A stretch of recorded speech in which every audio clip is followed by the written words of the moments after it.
Hello everyone. Tonight we step into the darkest place in history, the bedroom of an emperor called a god, but who lived like a devil. Not war, not political intrigue, but flesh, silence, and ghastly sexual rituals that shaped an entire empire.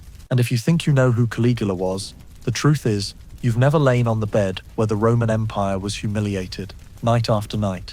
Before you settle in, take a moment to like the video and subscribe to the channel, but only if you genuinely enjoy the content I share. And leave a comment, letting me know where you're watching from and what time it is there.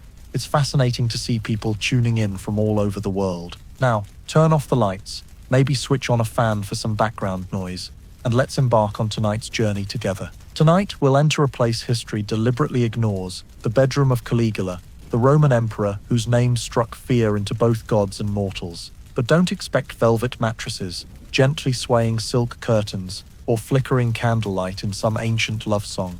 There's no love here, only locked doors, stifled moans, and the eyes of slaves staring at the floor, praying not to be called by name. Because in Caligula's time, sex wasn't a private act, it was a public tool for domination, humiliation, and erasing identity. Who are you in this world? A slave cleaning the bed, a guard at the door, a water bearer, a clapper, or the one lying beneath? It doesn't matter, because once you step into the domain where power is measured by the sweat on skin and silence is rewarded with another day of life, whoever you are, you're just a body to be used. In that room, Caligula wasn't merely an emperor, he was Jupiter incarnate, the laughter echoing in a sacrifice of flesh, the granter of pleasure, and the executioner of anyone who dared moan too loudly or show boredom. And you, congratulations, are the one summoned tonight. When the door closes behind you, don't expect justice. Don't ask why me, because the answer is always because he wills it. If you're lucky, you'll only have to clean the bed when it's over.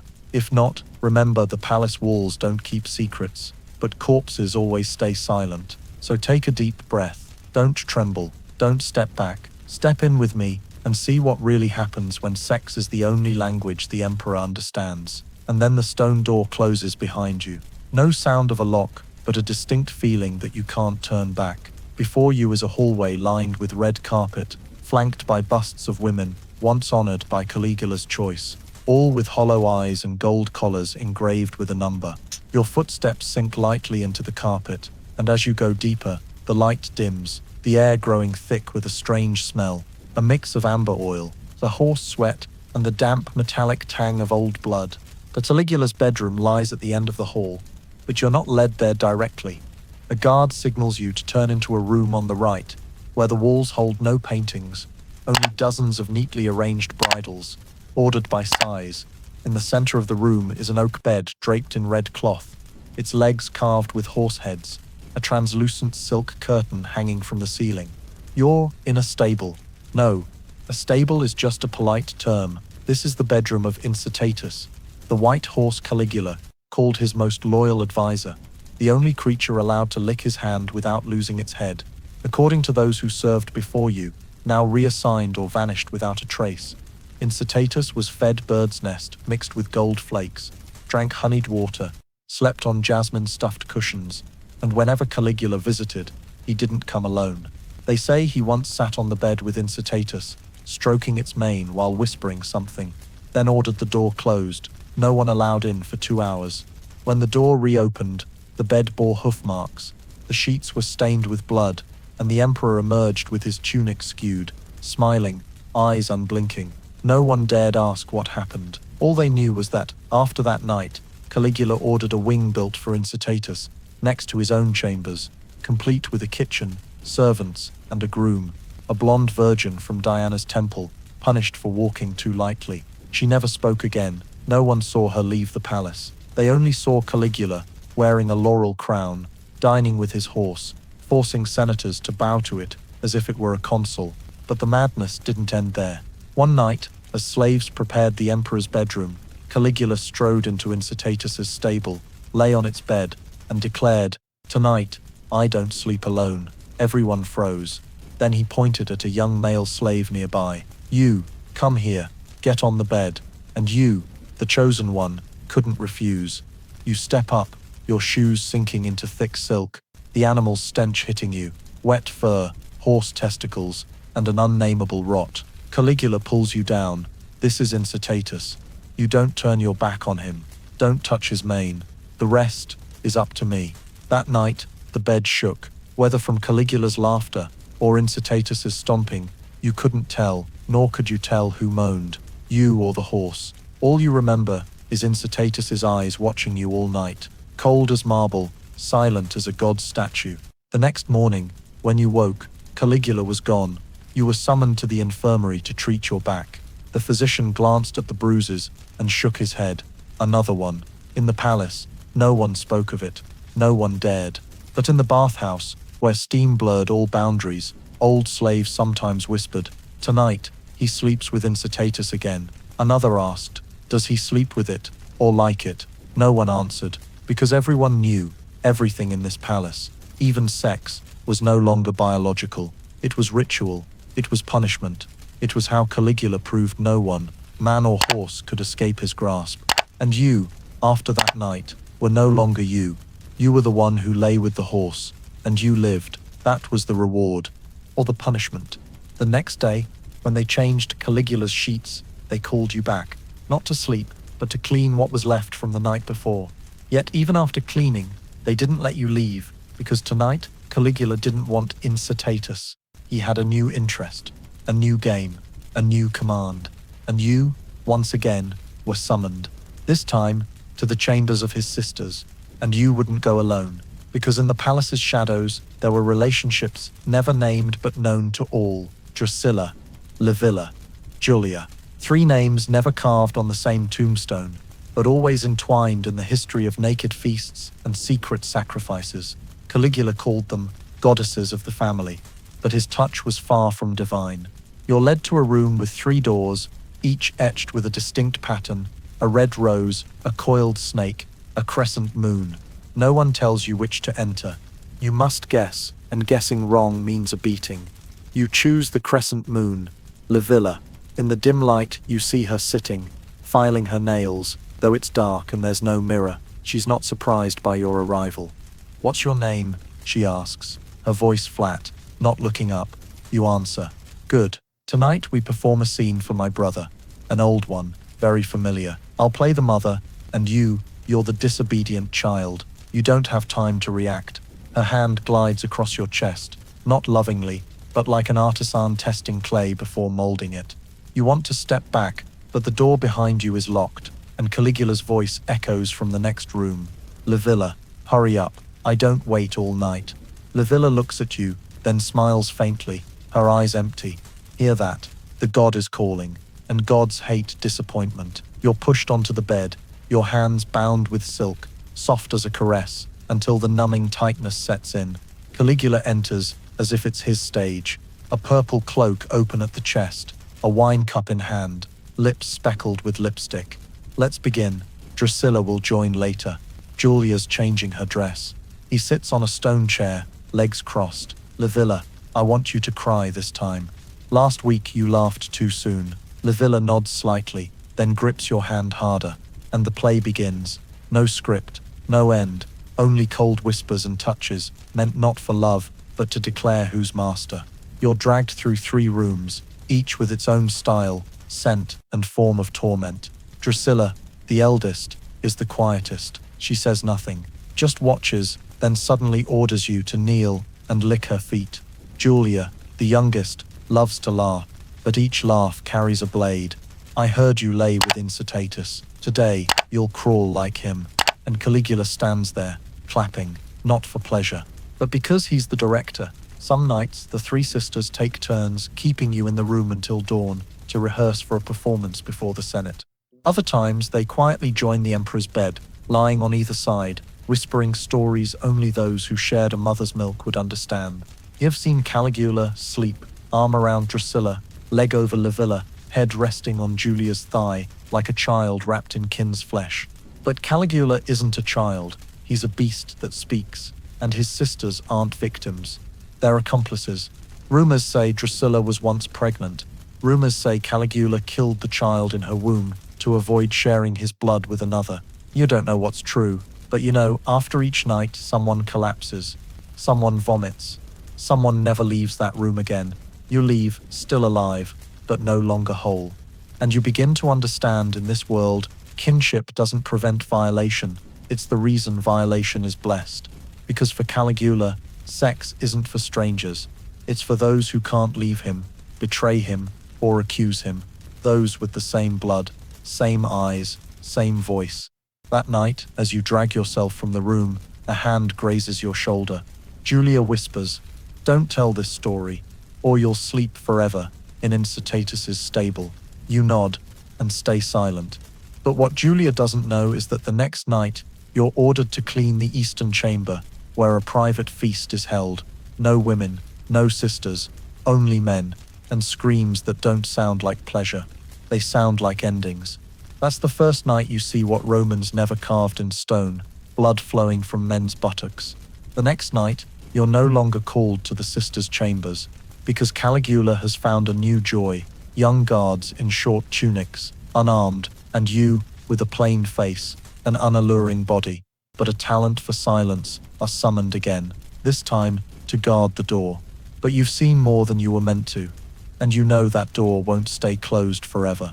One day, it will open not for you to leave, but for Caligula to enter with a new game, sex not just with kin, not just with horses, but with his subjects, in the most literal sense. And you'll witness it again, amid forced cheers, ghastly laughter, and the sound of breaking bones never named. That day is coming, because rumors are spreading. Caligula plans a democratic sex game, and you're assigned to clean the stone seats in the arena. Not because of blood, but because the next morning, hundreds of citizens will be invited to a communal prayer, where Caligula doesn't stand on a pulpit preaching, but reclines against a gold-plated phallus statue, nearly 2 meters tall, stroking its carved tip, as if it's the supreme divine symbol. And to him, it is. The Temple of Priapus, far from the palace center, built at the foot of the Aventine Hill, once a commoner's quarter, now transformed by Caligula into a special worship complex. No human-faced god statues, no sacred flames, no robed priests. Here, everything is bare, literally and figuratively. The temple opens only at night, under a full moon, or when the emperor is in the mood. People are summoned, not invited, but ordered. Slaves, prostitutes, noble women, even youths trained in gladiator schools, all line up at the stone gate, each holding a token of their sex, a piece of leather, a curved wooden stick, a ceramic jar with a hole, or menstrual blood wrapped in grape leaves. You, assigned to guard the gate. But on the first night, you're forced to kneel before a stone altar carved with dozens of phalluses in varying sizes. A priestess, really a renamed prostitute, holds a red clay tablet, signaling you to imprint your most sensitive body part on it. "This is the temple's initiation," she says, unsmiling. And so, you leave yourself on that clay. No one resists, because the Temple of Priapus has no punishments. It has rewards, survival. Those who refuse aren't summoned again, they disappear. The temple has 3 main chambers. The first is for main worship, a black stone phallus on a high pedestal, below it a blood altar, blood of virgins, castrated male slaves, or animals. You've had to clean that blood with moss, not cloth, because Caligula said cloth steals the spirit. The second chamber is the transformation room, where people wear masks and reenact sacred sexual positions, supposedly divinely ordained. Some mimic bulls, others crawl on all fours, heads crowned with thorns, bodies wrapped in live snakes, all naked, all bowing, all silent. The third chamber, the one you dread entering, is called the breeding cave. Over 50 human phalluses, cut from traitors or slaves who fled the temple, hang from the ceiling, preserved in honey. Below are jars of fermented bodily fluids. Caligula loves to stand there, inhaling the stench. "This is the scent of loyalty," he once said, ordering you to bring a chair so he could touch one. Main ceremonies occur at midnight, full moon, gentle breeze. Drums echo from the ground, not real drums, but the sound of male slaves pounding their bare stomachs, creating a wet, rhythmic backdrop for the offering. A woman steps onto the platform, legs spread, a boy below holding a red-hot iron blade. Before the blood flows, Caligula appears, in a translucent robe, crowned with fig leaves.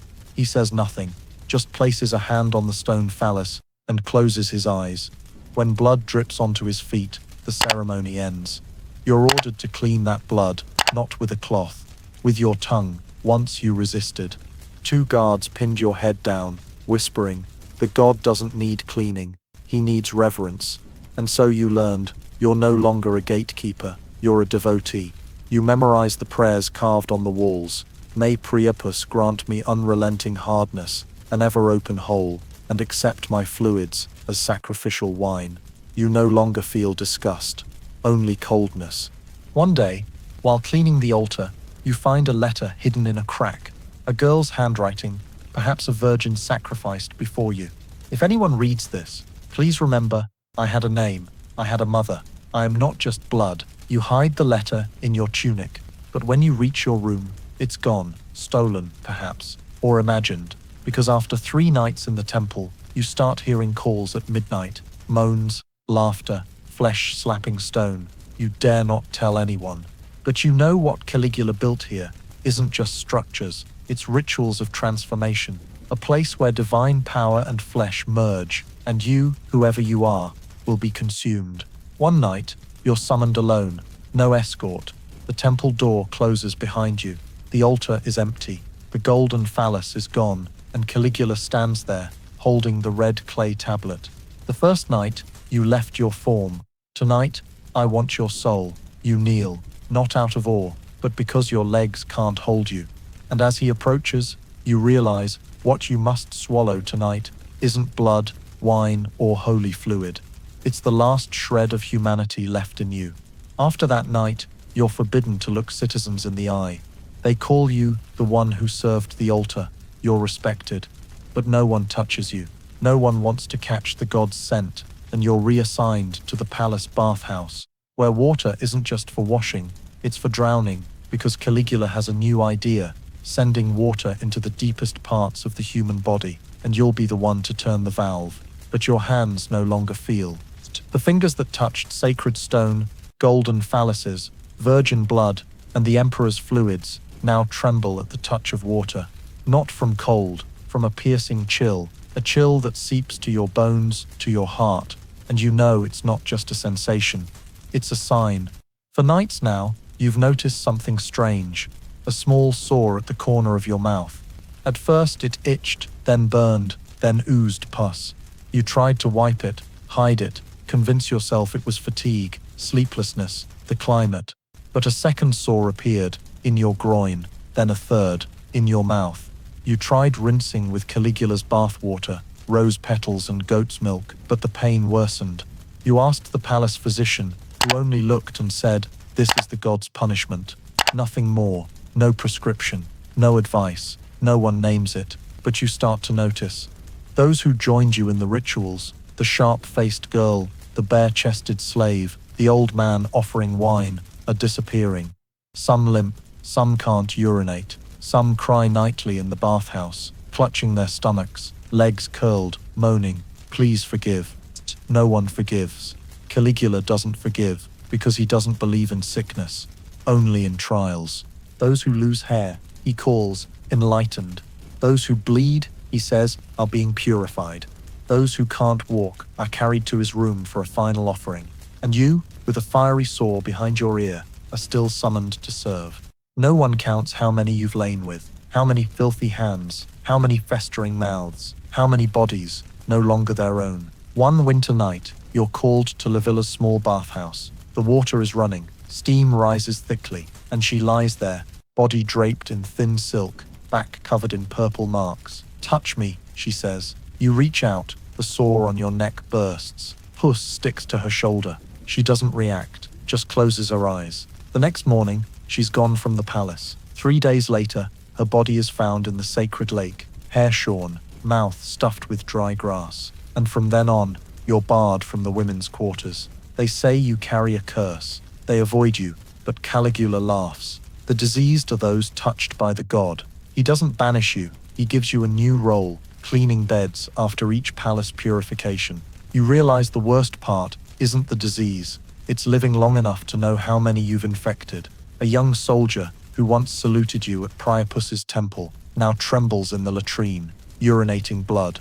An old slave who cleaned blood with you sits in a corner, face blistered, hands swollen, teeth gone. One night, called to change the emperor's sheets, you find dried blood on the mattress. Not red, grey-green, smelling sour, like rotting mold. You cover your mouth, but Caligula stands behind you and asks, "Do you smell it?" You nod.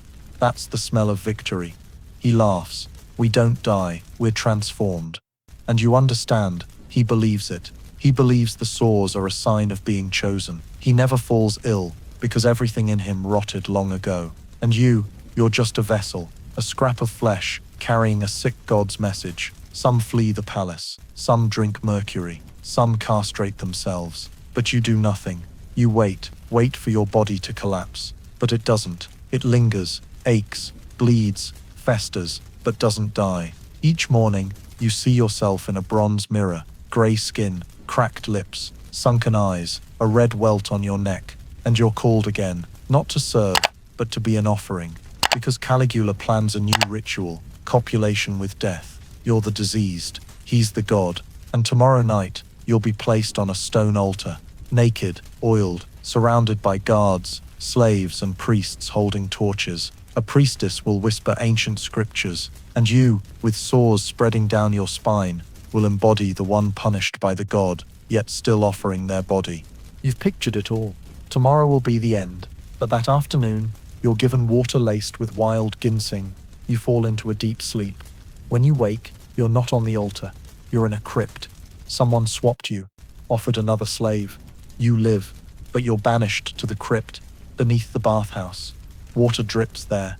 No light. No one visits. Except one man, an old physician. He doesn't ask your name, just looks at you and says, "What you have, I call Caligula's plague. It spreads through eyes, hands, mouths, words, fear. It's a disease that needs no germ, only power." He hands you a cup of bitter water. Drink, not to heal, to remember the smell. You drink, vomit, lie down. When you wake, he's gone, but you're still there, with a body no longer yours. The next day, you're brought back to the surface, with a new role, cleaning the bodies of those chosen by the god, but unable to endure. You're called to the first morgue. The smell is familiar. It's your smell, but heavier, rottener, deeper. When you lift the white cloth, you see him, the young soldier who saluted you. His mouth still smiles, but his skin is decayed, and on his chest, carved with a knife, "God." You don't cry, you just lean down and begin to clean, because that's your job now. Clean blood, clean pus, clean power, and wait for the next one chosen by the god to step in. Maybe tomorrow, maybe you, because what you realize too late is that in this palace, there's no distinction between male or female. No one is safe, and if you ever thought only women were Caligula's victims, you were wrong, utterly wrong. Men, burly, hardened men who once wielded spears and charged into battle, also kneel at his feet, and often they're hurt, deeper, harder, and more silently, because they're not allowed to feel pain, not allowed to speak. No one believes a bearded man can be raped, especially when the rapist is the emperor. You start seeing signs in the guards, men who once scolded you, kicked your backside for cleaning floors too slowly. Now they huddle in the corners of guard rooms, shoulders trembling. Some sleep shirtless, revealing backs streaked red as if whipped. Some can't walk steadily, but when asked, they only grin. "Last night, I served him." Then silence, sunken eyes, pale skin, breath reeking of wine and blood. You remember that night, called to clean the marble bath in the East Wing, when you saw something you shouldn't have, a guard captain, massive frame, buttocks bleeding, hands bound with silk, lying face down, on the stone wall, smudged handprints, at the bath's end, Caligula laughing. "He begged me," he said. "He said he wanted to feel a god's love. I granted it. Then he waved you over. See, a man's body is no different from a woman's, just as soft, just as moaning, just as breakable. You didn't dare look, but he made you, his hand on your neck, pressing down, and he whispered, 'Don't forget this.' Even gods can bleed, if they choose." Days later, that guard vanished. Some said he was sent to the front lines. Others said he burned himself alive. But you know the truth. He's lying in the wine cellar where useless bodies are stored cold like fish carcasses. And you, once again, are called to the guardroom. Not to serve, but to choose. You know their faces better than I, Caligula said, stroking his chin. Pick an obedient one. Tonight, I want something new. You look at the lined-up guards. Some eyes plead. Some look away. Some force a smile. But no one steps forward. You point to a boy new to the palace. Beardless. Eyes still bright. That night, you're not summoned. But the next morning, you see him slumped by the water trough, hands covering his face, mouthing silent words. You reach to touch his shoulder, but he swats you away, his eyes burning with hatred. You chose me, and it's true. You chose, not because you wanted to, but because if you didn't, Caligula would choose you. In the palace, it's the unspoken law. Be devoured or serve the feast. Gradually, you see the guards whispering, not about politics, but about how to sit without showing bruises, how to wash with warm water to soothe tears, how to bite their lips to stay silent during violation. And then, something worse begins. They grow used to it. They start to smile, start to play the role better. A young guard you once chose, after 2 weeks, learns to flirt with his eyes, to arch his back just enough when bowing, to grimace seductively like a seasoned courtesan.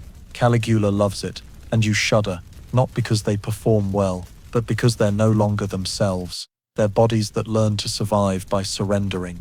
One night, you're called to follow the emperor to the training room. Tonight, I want to play with warriors, he says, to see if muscles can resist pleasure. You stand in the corner, watching 2 wrestlers strip naked, grappling not for victory, but for friction, per the emperor's command. Caligula watches, eyes gleaming like a child's. When one falls, he steps forward, places a foot on the man's chest, and asks, "Do you want to serve me, as you served him?" The guard doesn't answer, but Caligula doesn't need one. That night, there are screams, cracking bones, and a cry stifled by a pillow. You're the one to clean the bed afterward, and for the first time, you see a man's blood drawn into a heart shape, carved with fingernails, into the wooden headboard.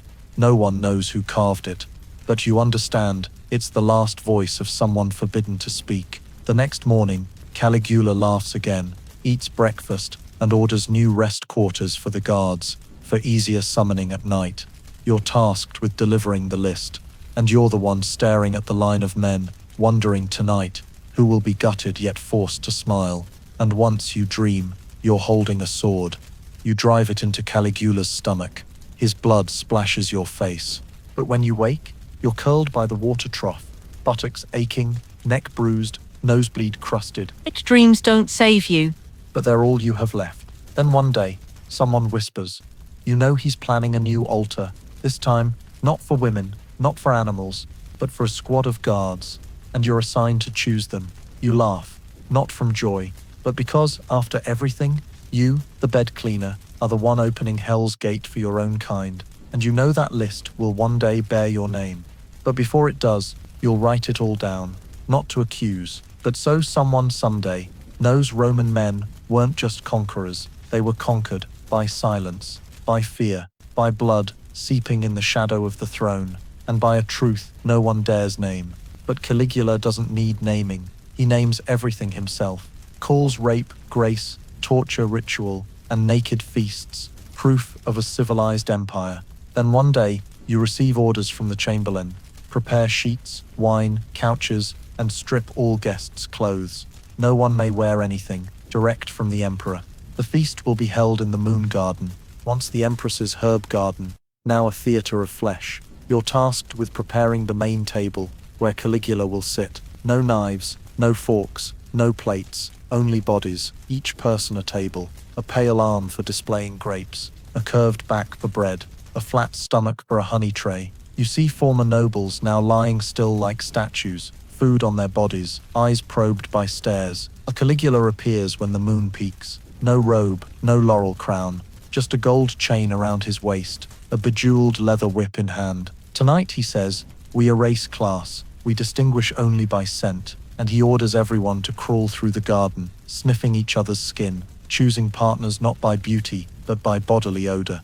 Those with a strong smell are tied to a central pillar, labeled commoner's stench. Those who smell sweet serve wine, kisses, tongues. You try to hide behind the trees, but Caligula sees you. You, he points. You're scentless, an insult to the gods. He orders 2 guards to drag you to the center, strip you bare, sprinkle cinnamon on your head, smear honey on your chest, for bees to lick, for flies to know you exist, and you're placed on a stone table, once a garden well. Around you, guests moan, laugh, cry, crawl over each other, jostle, lick sweat, sniff hair, bite lips. No one stops, no one turns away. Caligula stands in the center, twirling his whip, directing groups in flesh games. 2 men must become one, while 3 others play flutes with their buttocks. A noble woman is hung by her feet, ordered to sing a Roman virginity hymn, while 10 hands massage her from neck to thigh. Some die that night, choking on grapes, necks snapping from contortions. But the feast doesn't stop.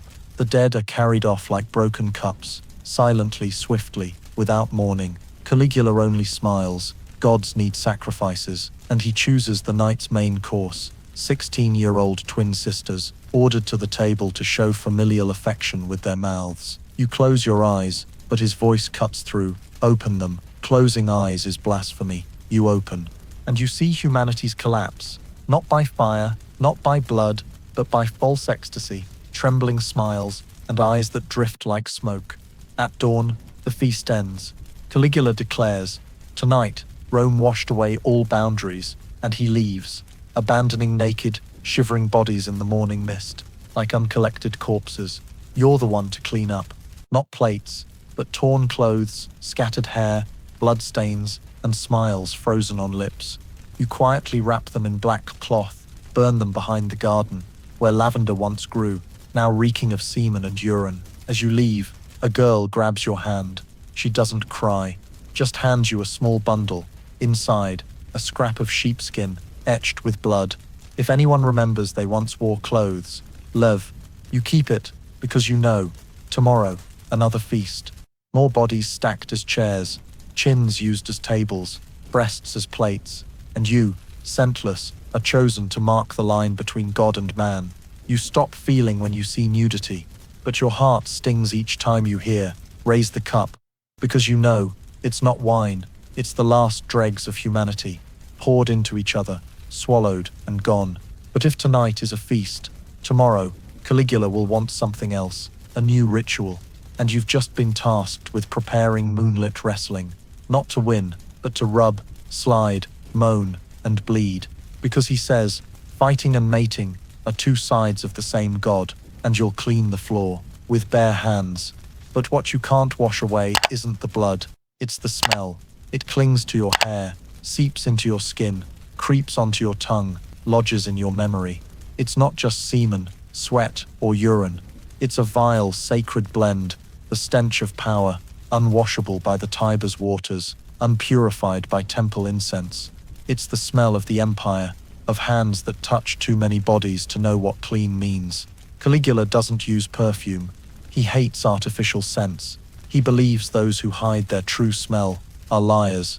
So, in the palace, slaves are ordered not to bathe more than 3 times a week, not to use scented oils without permission, and to present their true smell when serving the emperor, what he calls the scent of origin. You thought it was mere eccentricity, until one morning, he called you close, not to command, but to sniff. He pressed his nose to your neck, inhaled deeply, and nodded, the smell of loyalty.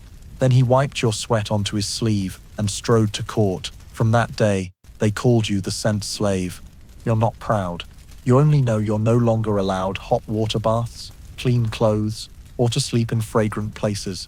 You must keep the smell, always, everywhere. Once you accidentally splashed rosewater while washing the empress's feet, and that afternoon, you were hung upside down in Caligula's room for a night, so the true smell could drip to your forehead. He said so, and you believed, because you had no choice. Days later, you noticed, Caligula sniffs those he's about to execute. Before ordering a death, he circles, sniffing necks, hands, armpits. If he grimaces, they die. If he laughs, they live a few days more. He believes the smell of betrayal shows before a lie is spoken. You don't know if it's true, but you've seen those who smell sweet die soonest. The foulest bodies stay by his side longest. At one banquet, Caligula summoned 3 virgins, stripped them, and ordered each to anoint themselves with their true smell on different body parts: groin, armpit, chest, back. He sniffed each area and judged. This one's sweet, like wet wheat fields. This one's sour, like crushed grapes. That one stinks like defiance. Then he ordered the defiant one dragged to the execution ground. You cleaned the floor afterward. The stone still bore her bloody barefoot prints. Nearby, a urine-soaked cloth, perhaps her fear's final mark. Another time, Caligula ordered a statue made of human skin, not carved. Sewn, skin from 8 slaves, 4 men, 4 women, arranged and stitched into a beast with a human head, snake tail, and breasts. You were tasked with drying the skin, but not washing it. Keep the smell, he said, let it live. From then, the statue was worshipped in a small temple behind the bathhouse. They called it the fetid god. He said those who offered there would receive the truth's stench. You didn't dare approach, because you knew it smelled like you. Once, you asked a physician, why doesn't he fear the smell? The germs, he only laughed. A man used to blood doesn't fear its smell. Caligula's used to stench. It's his home. You start dreaming of smells. In sleep, you swim in a lake of sweat, your hair braided with umbilical cords of the dead, your nose unable to distinguish flowers from corpses. And in the morning, you're called again to Caligula's room, not to serve, but to stand still, for him to sniff. He circles you, from back to belly, armpit to groin, heel to temple. Good, he says. You're still you. You nod, but you know you're not you. You're a collection of others' smells, of those who died, were castrated, gutted, hung. You're the empire's mold, a blade wrapped in skin, living proof of a reign rotting from within, and you're given a new task. Collect the palace's smells to brew divine water, a solution to wash the emperor's statue, made of guards' sweat after sleep, virgin vaginal fluid, urine of the dying, and the smell of blood-soaked rags. You mix it in a ceramic jar, stir by hand, let it settle 3 days, then pour it over Caligula's bronze statue, arms spread like a savior. He watches, smiling, so fragrant. And you understand, in this world, fragrance means nothing. Fragrance is refined rot, filth, exalted, death-candid, and you no longer able to tell the difference. See everything as the same. His hands, having touched countless bodies, are like yours, oozing pus from nail beds. And you wonder, if power has a smell, what is he steeping this empire in? But before you can think, you're sent to the workshop for a new project. A giant hollow clay phallus, taller than a man, to hide secret letters. And you, with stinking hands, are the one to knead the clay, because Caligula says, only those bearing the empire's smell can craft its symbol. And you knead, mix, swallow each rancid drop with empty eyes, because you know this smell won't leave you, not until you rot, or until the empire crumbles. Which smell will fade first? You don't know, but you're certain what comes next is the hammer's clang at the upcoming forging of the god's phallus ceremony.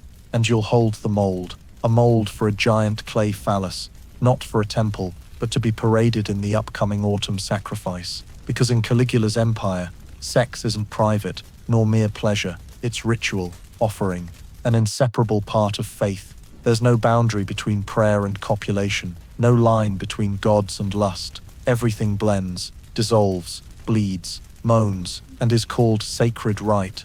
Caligula doesn't worship like others. He doesn't kneel in temples, burn incense, or sacrifice traditionally. He declares himself a god, Jupiter, Priapus, Venus, and Mars incarnate, a god both male and female, conqueror and conquered, giver and destroyer, with one tool, the body. His ceremonies have no priests, only naked slaves, no altars, only stone beds, and instead of goat's blood, the semen of 50 guards poured into jars, mixed with menstrual blood, from chosen priestesses of the love temple. You've attended such a rite, not as a spectator, but as torchbearer. You stood in the courtyard, holding a torch for 3 hours, while below, Caligula lay on a high platform, taking turns with girls called God's flowers. Each time he withdrew, someone caught the fluid, carrying it to a small altar with a wooden god, mouth agape. The fluid was poured in, They called it the god's breakfast. No one found it strange. No one objected, because they're used to it. Used to gods fed by sex. Used to prayers written on blood-stained virgin cloth, wrapped in umbilical cords, hung on carved stone phalluses. Used to entering temples naked, bowing low, presenting their buttocks before chanting, all decreed by Caligula as law, and violators, even by mistake, are branded blasphemers, hung upside down on statues until wombs fall or testicles burst. You've witnessed at least 3 such cases.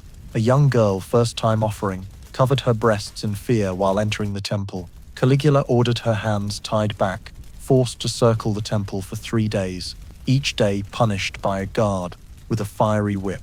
On the 4th, she vanished. Rumors said she was offered to the statue, stuffed alive into its wooden belly until she suffocated.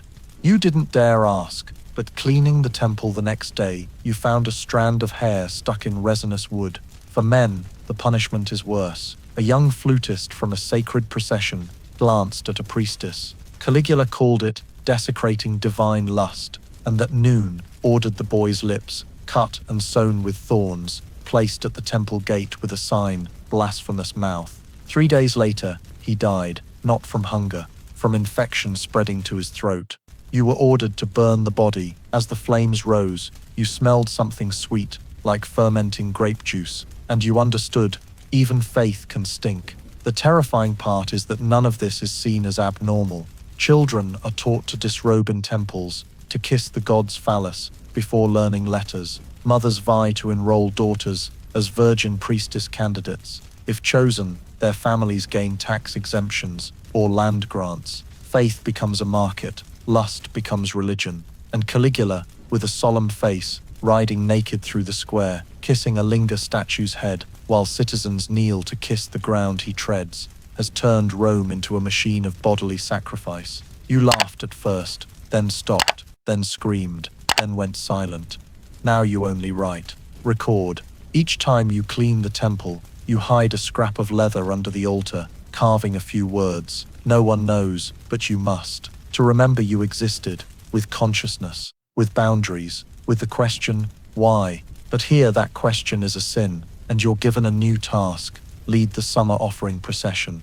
The list includes 3 boys, 2 virgins, an elderly couple, and you. You're marked as experienced, capable of inspiring divine fervor in the crowd. You'll kneel in the square, in daylight, before thousands of Romans, doing what was once done only in darkness. They call it divine embodiment. What you call it doesn't matter, because the night before the procession, Caligula visits your room. He says nothing, just smears oil on your lips, leans down, and whispers, "You are my prophet."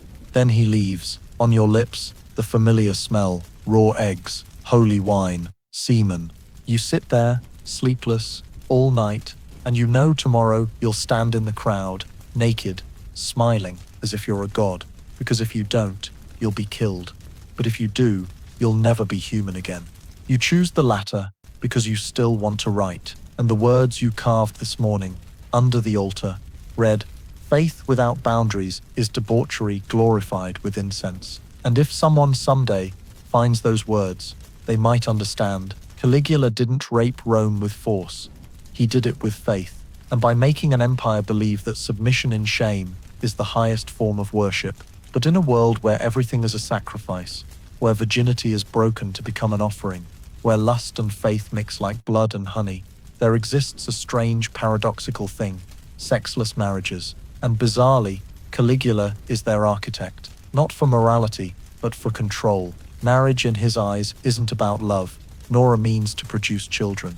It's a pure ritual of possession, and any physical act within marriage, without the emperor's permission, is deemed adultery against the gods, meaning you can take a wife but not sleep with her unless he allows it. You can have a husband but not conceive unless the court commands it.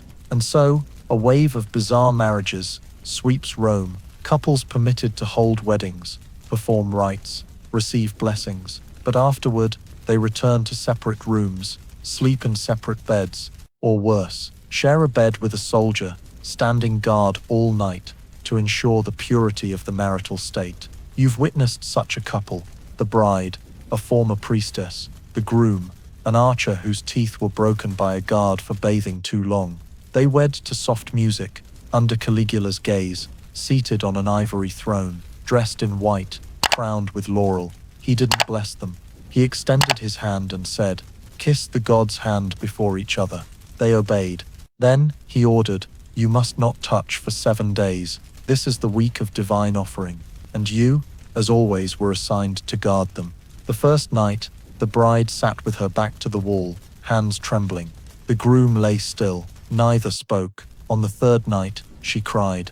On the fifth, he bit his nails. By the seventh, as you were leaving, they suddenly embraced.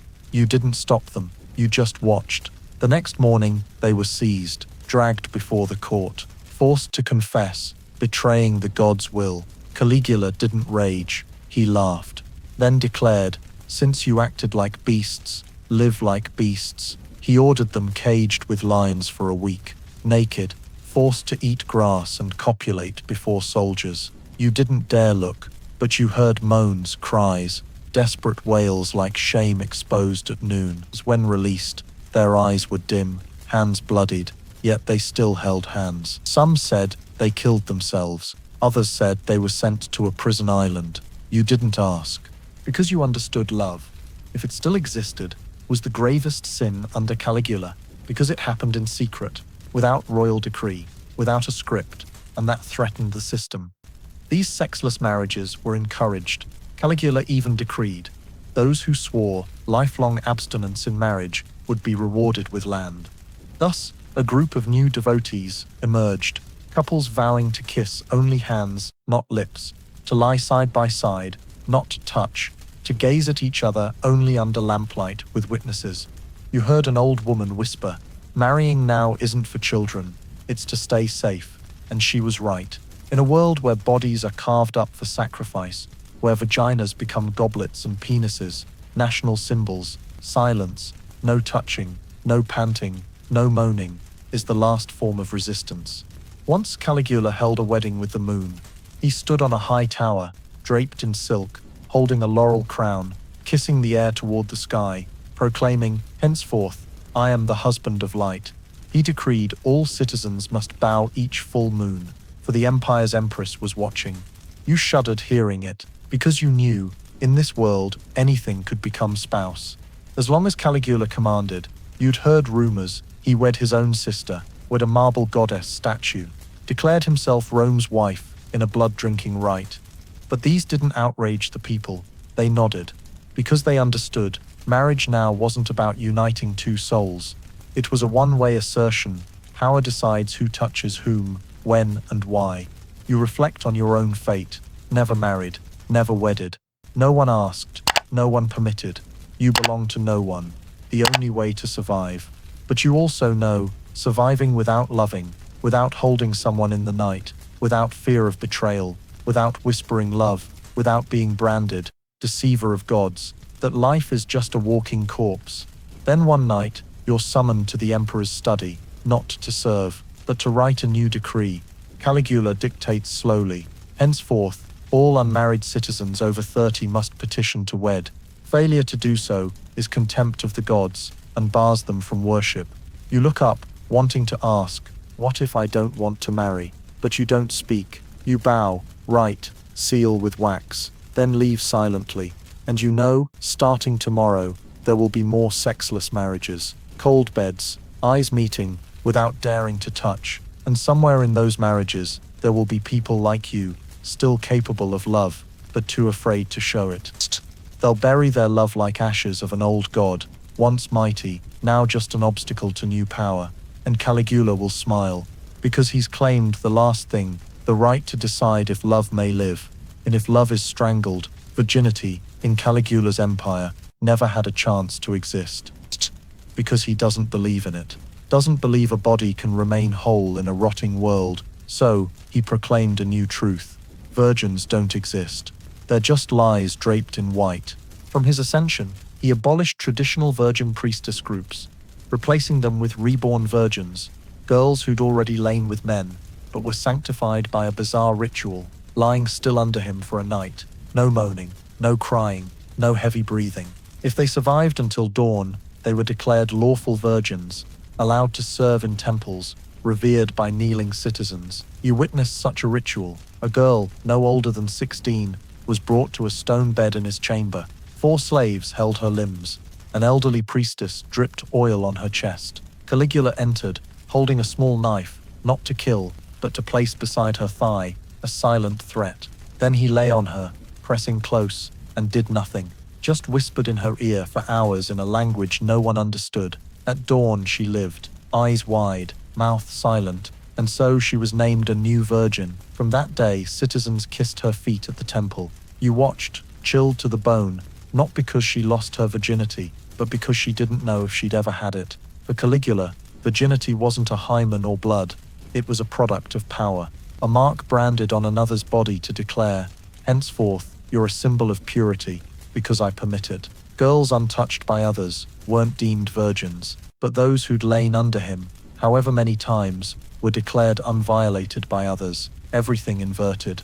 A couple once offered their 6-year-old daughter to the temple, hoping she'd stay chaste until chosen for sacrifice. 3 months later, they learned she'd been summoned by Caligula 3 times, each time, a jade bracelet tied around her wrist. They begged him to return her. He laughed, saying, "She's no longer yours, she's my virgin." And she was sent to the forbidden wing, where only the emperor could enter. You saw her pass, hair in twin braids, lips painted red, eyes hollow as statues. An old slave who served there whispered, "Each night, the emperor makes her wear white, sit on a high platform, and orders courtiers to bow. No looking, no touching, just kneel, then leave." He called it worshipping absolute purity, where the girl needn't understand, only exist. You wanted to vomit hearing it. But you said nothing, because in the palace, every true word costs blood. One day, Caligula ordered a new statue, a reclining maiden, hand covering her chest, eyes downcast, the virgin goddess. Its base bore the inscription, "No one is born pure. Only those I spare become clean." Every Roman had to kiss it monthly. Refusal meant defiling virginity. Punishment, exposure in the market for 3 days and nights. You cleaned that statue each morning with jasmine water and chicken blood, not because it was dirty, but because he ordered, purity must be cleansed with filth to know its own cleanliness. Gradually, palace girls stopped knowing if they were virgins. Some were summoned 5, 7, 12 times, each time named new virgins. Some bore children yet were anointed and declared untouched in a sacred sense. You saw virginity no longer tied to truth. It was a role, a label, something Caligula could give, take, grant, or strip with a wave of his hand. One night, you were called to clean the temple. On the wall, a fresco, a circle of naked girls holding flowers, knives in their mouths. In the center, Caligula, headless, faceless, only his groin. A small inscription below, "Virginity is when you belong to me, but don't know why." You stared at it long, then cleaned, but your hands shook, and when rinsing the rag, you noticed the water now smelled sweet, like fresh blood just left the body. You asked no one, only knew, starting tomorrow, you'd care for a new virgin named Aurelia, 13 years old, silent, tearless, sleepless.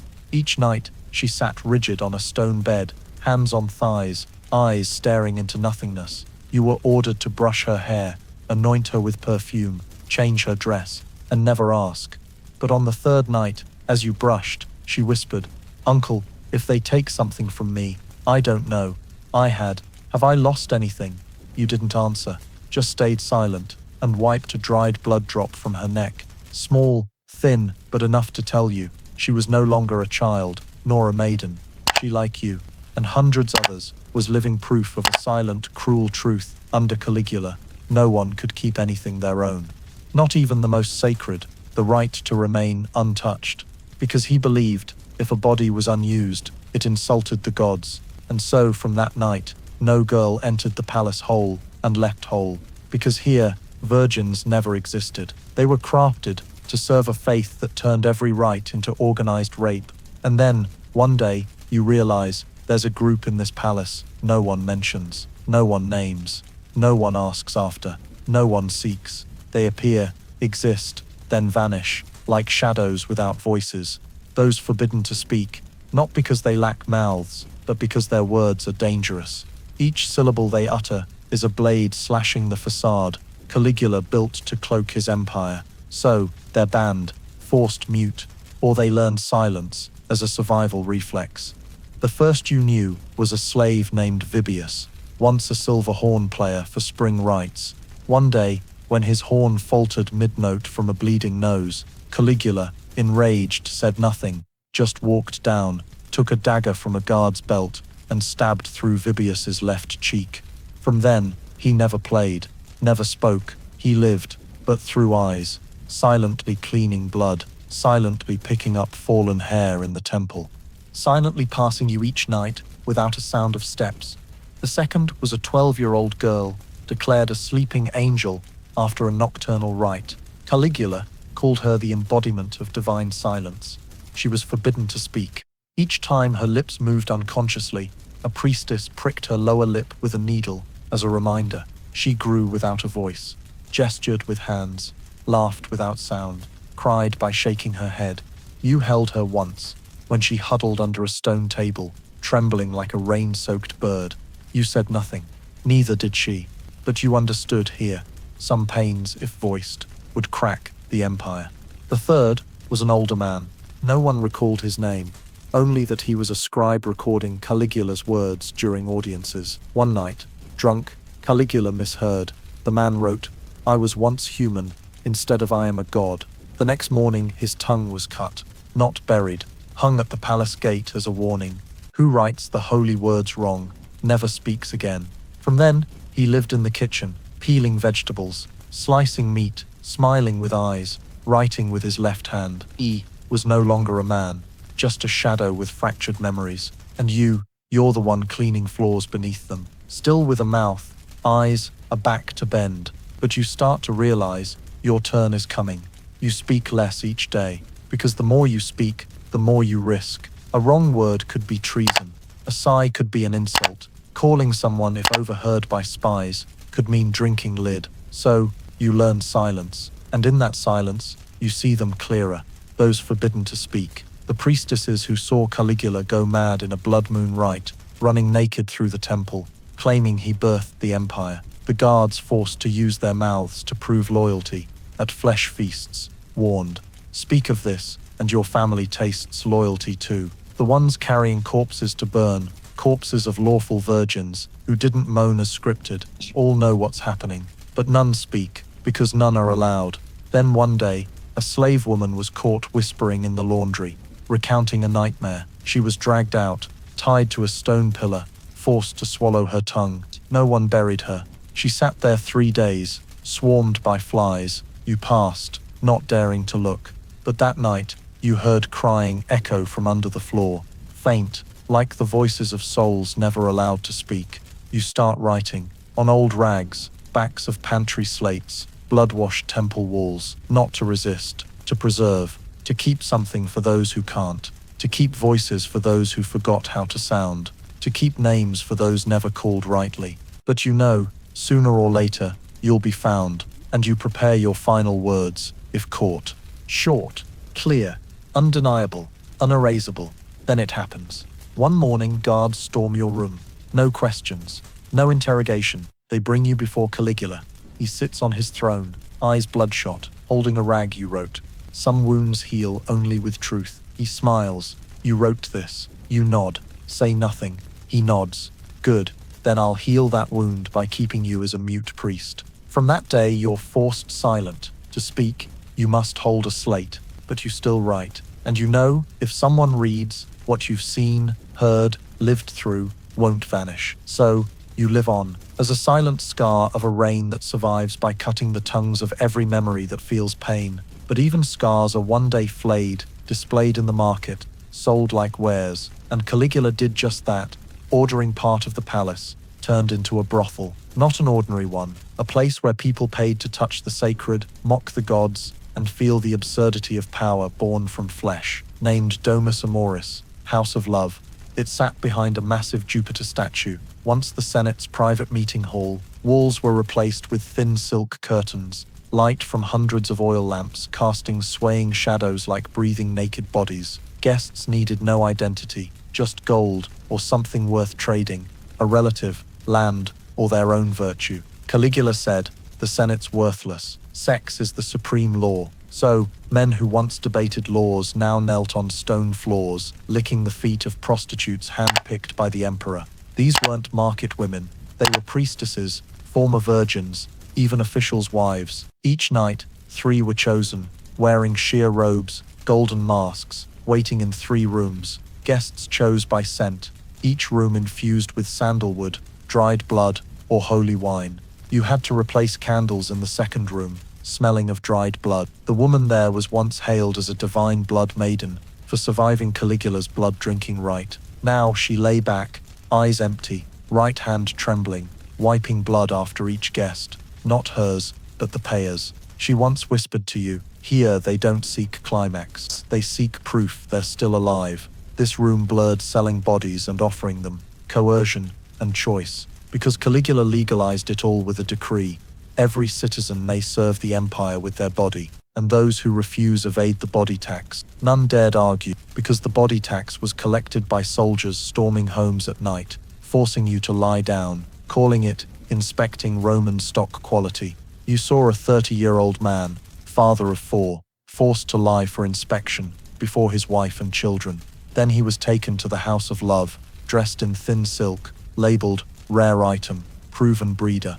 You retched seeing the sign, but you still cleaned the stone floor beneath him, where each night at least 3 noble women came to free their spirits through a man's flesh. Caligula laughed at the report.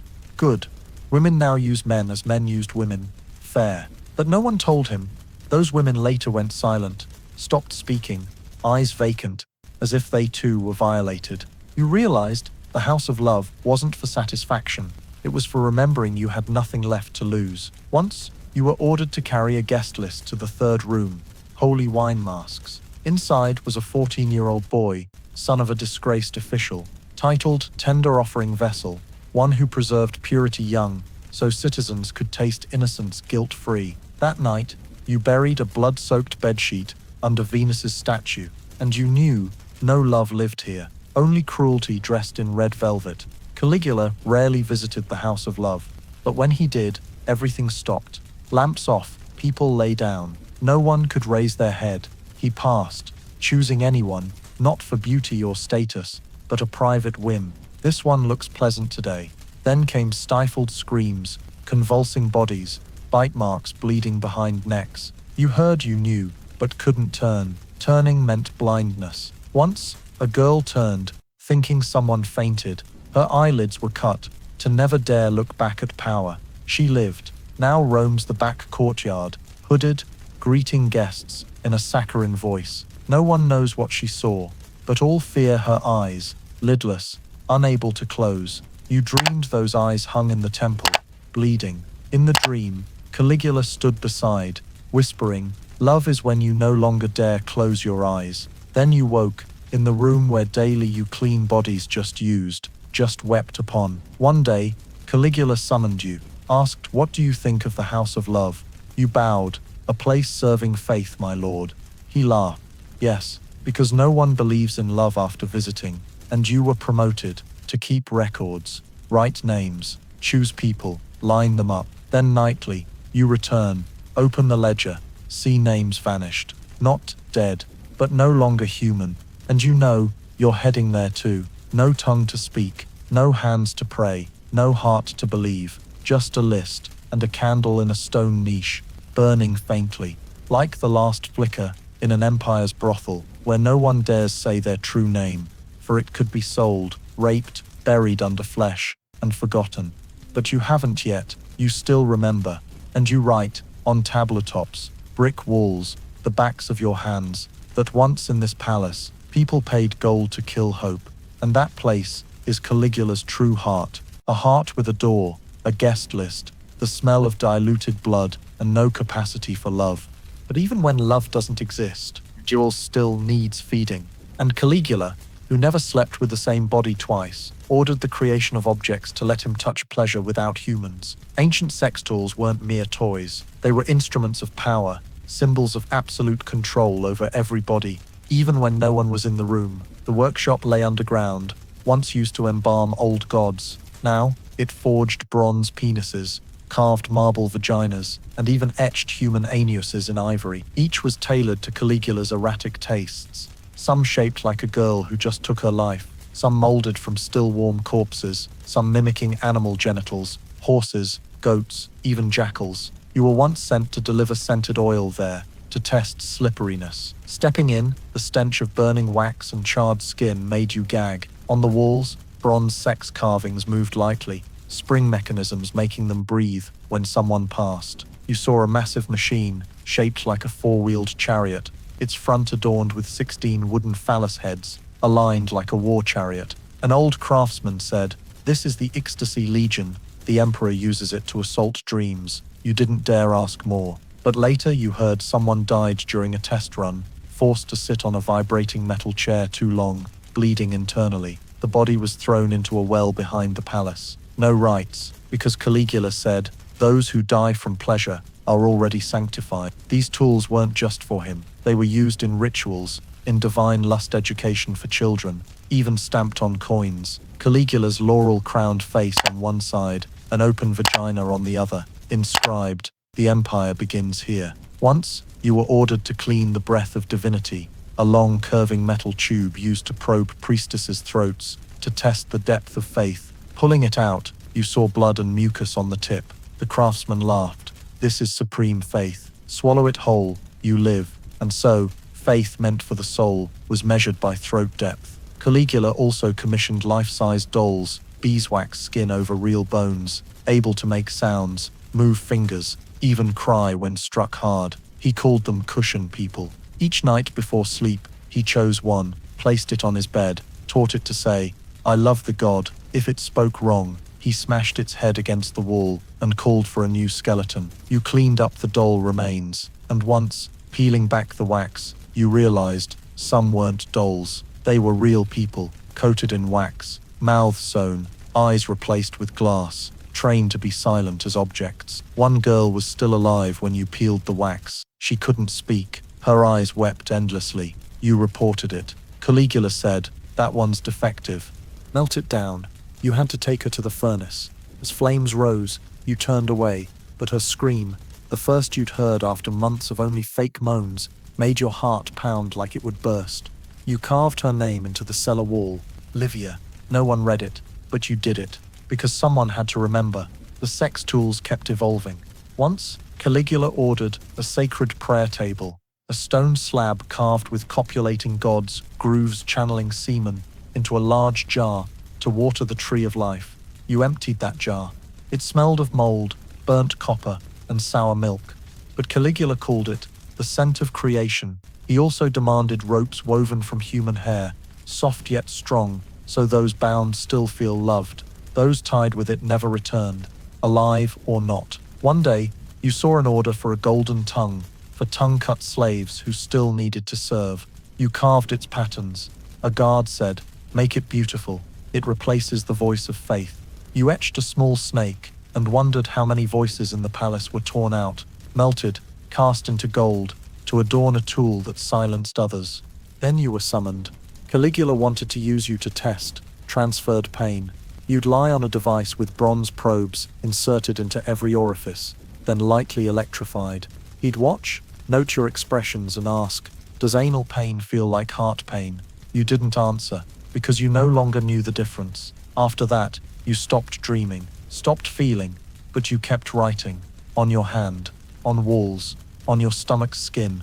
One night, alone in the workshop, you opened a ledger, sketching every tool, every vibrating machine, wax doll, tube, not to praise. But so, if found one day, someone would know, this empire used metal to replace humans, forged pleasure, distilled pain, melted humanity, and called it all the glory of ancient sex. But you knew it was shame carved by hands too afraid to love. And you, the last surviving witness, kept recording. But sometimes, just looking, just letting your gaze slide the wrong way, linger too long on a forbidden face or body, was enough to brand you a rebel. In Caligula's reign, a look was no longer harmless. It was a weapon, an accusation, proof of arrogance, and so, it was punished like a crime.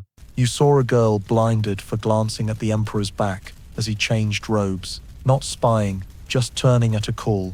Before she could apologize, guards forced her to kneel, driving a sharp skewer through her eye sockets. She screamed. Blood poured like streams. Caligula shrugged. Those who look behind a god see his weakness. He had the words engraved on a bronze plaque in the temple. From then, all entering the palace had to bow, eyes on the ground, never rising past someone's hem. You learned this, with blood. One night, cleaning a hallway floor, a priestess stepped out. Lamplight made her thin robe transparent. You looked up for a second, but were seen. The next morning, you were dragged to the harem. A smith waited, holding 2 red-hot iron hooks. Luckily, Caligula was in a gleeful mood. He said, "Those eyes saw beauty, a small crime. Let them remember."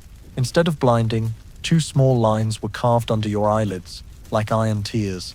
The wounds healed in 3 weeks, but when you smiled, the skin stretched, pulling the scars, making your eyes look freshly wept. They began calling you the Look Remember. From then, you never looked anyone in the face. In the temple, palace, hallways, you stared at walls, ground, your shadow in blood. But you didn't forget, because you knew the palace's worst terror wasn't death. It was your eyes becoming a mirror, where others could see cause to destroy you. Once, a young man was beheaded for looking too fondly at a half-cleaned Caligula bust. His crime, romantic intent toward a divine symbol. From then, statues were covered during cleaning. You heard a guard whisper, "We're no longer allowed to look, but forced to witness." He was right, because your eyes, though lowered, still saw bodies dragged, saw severed fingers, saw blood splatter walls, and dry in silence. And you understood, punishing looks wasn't to protect truth, it was to kill the last human reflex, the urge to know. Caligula declared, only gods can look without fear of harm, and he issued a new decree. Anyone looking directly at the emperor must cover one eye. So the gaze is half reserved for fear. As you saw a parade in the courtyard, 300 soldiers, left eyes bandaged, right eyes marked with a phoenix. They marched in step, none strayed, but looking closely, you saw emptiness in their eyes, like puppets driven by fear of being seen back. Someone said, Caligula doesn't fear death, he fears being understood, and a look is the first step to understanding, so it must be cut. One day, you were ordered to bring a small box to his chamber. Opening it, you saw 2 human eyes, nerves intact, soaked in wine. To the box read, eyes that saw the god's nakedness without permission. You bit your lip. Your heart froze, because you knew you'd seen.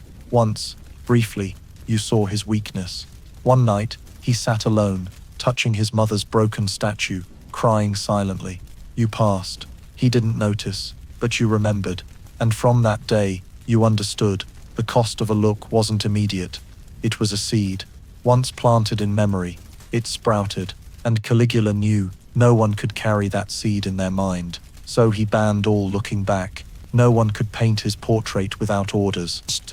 No one could describe his eyes. No one could say, looks like about him. Words like see, look, gaze were replaced with sense, sacred contact, or touch by spirit. The dictionary was rewritten. You were tasked to revise a stone inscription. Instead of, I saw the emperor yesterday, it became, I was permitted to sense the emperor's presence through an invisible halo. You carved it, hands trembling, because you understood, language was no longer expression, it was offense. And eyes, once soul's windows, were now proof of guilt. One night, you dreamed, hundreds of eyeless people, groping through the palace, muttering, I don't see, I never saw, I didn't see. You woke, sweating coldly. The next morning, you heard, a trusted courtier was killed for looking into Caligula's hair mirror, not at him, just his reflection. But he said, those who see a god's shadow without permission reflect death. And you understood, in this reign, a look was a blade, and you, like hundreds, learned to survive by closing your eyes. But you still wrote, without looking back, wrote with fingertips, memory, forbidden moments, to preserve one truth. There was a time when a single glance could cost everything, and when even a look was punished, all that remained was blindness, glorified as loyalty. But even blindfolded, people wept, even unseeing, bodies trembled when pushed onto beds, and you, who cleaned tear stains from cold stone sheets, knew better than anyone. The ones crying most in those rooms were men, not women, not priestesses, not virgin slaves, men who thought themselves pillars, warriors, pain givers, now curled up in silence, tears falling that no one dared wipe. In Caligula's empire, men couldn't control their bodies, couldn't refuse, couldn't tense up, couldn't own their pleasure. When the emperor pointed, they had to lie down, spread thighs, and moan like courtesans. You saw an old general who'd slain hundreds, forced onto a stone floor, head on a silk pillow, hands bound with sweetgrass, mouth stuffed with lavender. 2 young male slaves served him per Caligula's art of subduing power with sex. He didn't scream, didn't resist. He wept. Drop by drop, tears fell on cheeks, hair, floor. You were ordered to clean him after. As you leaned in, he whispered, "Don't touch my stomach. There, I once had honor." Then he fell silent. You wiped gently, like cleaning a bloodless wound. Another time, you met a blonde, 17-year-old boy, emerald-eyed, chosen as silent son. Caligula said, "You don't need to speak, just shine with your body." Each night, he stood naked in the hall, oiled, small bells tied to his wrists. Each touch rang them, and Caligula noted the sound as the universe's ecstasy.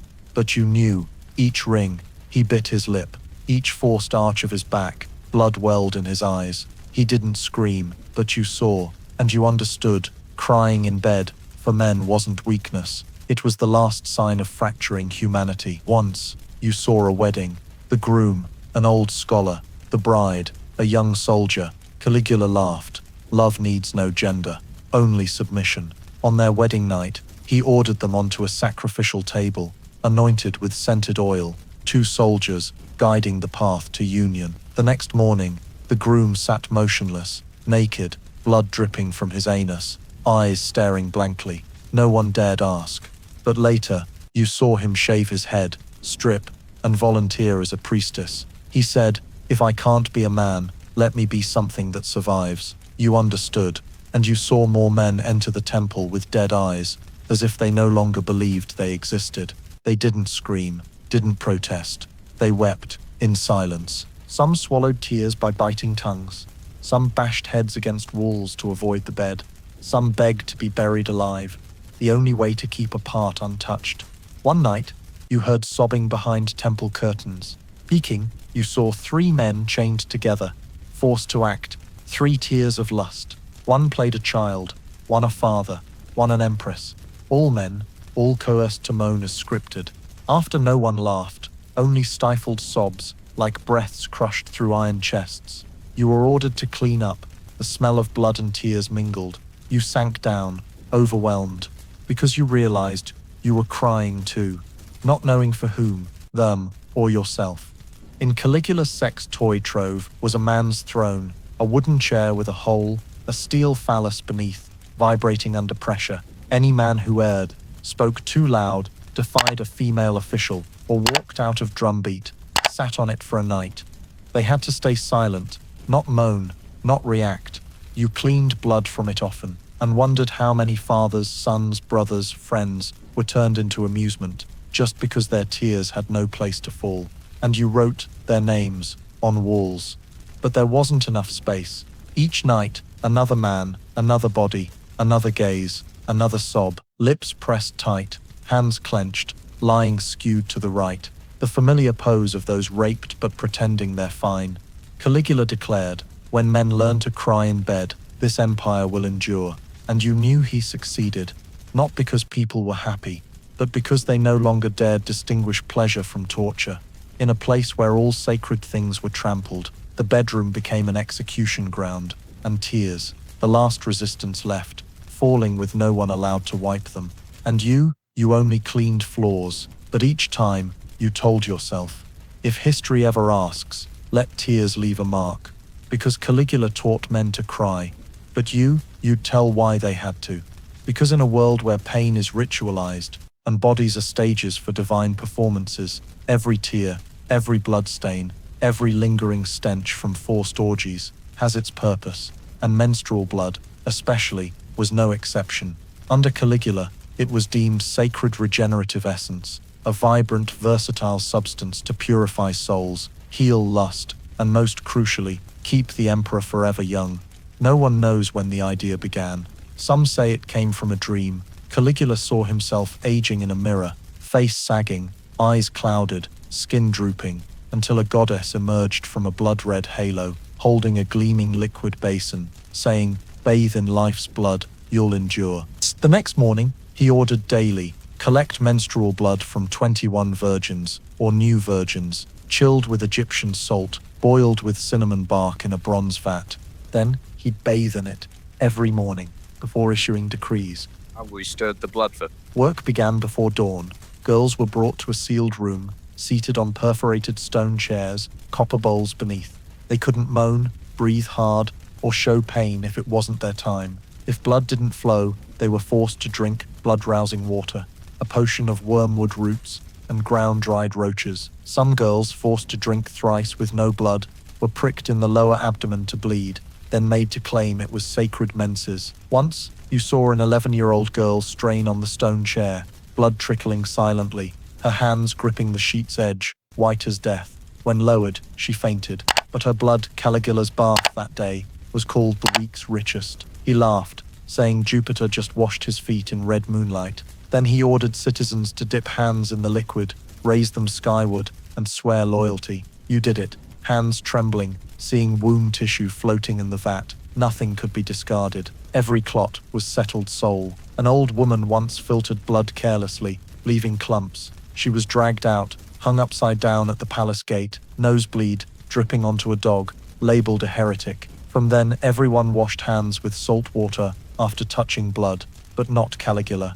He let it dry on his skin, so gods could seep into every pore. One night, he had slaves smear blood on the palace ceiling, forming red, winding streaks like living veins, then lay beneath, eyes wide, whispering, "I'm in the universe's womb." You stood silently in the hall's corner, watching blood drip onto his forehead, roll down cheeks, lips, and he sucked it, like wine. The next day, the palace drank God's blood remnants, diluted, dripped into wine goblets, called eternal cycle wine. You vomited blood after drinking, but didn't dare speak. Those claiming allergy were blood-rejecting heretics, hung under Caligula's chair to hear blood fall until tamed. One day, he built a 7-foot statue of himself, made entirely of congealed blood. Daily, blood was poured into its hollows via a copper pipe from the menses room. You poured into that pipe.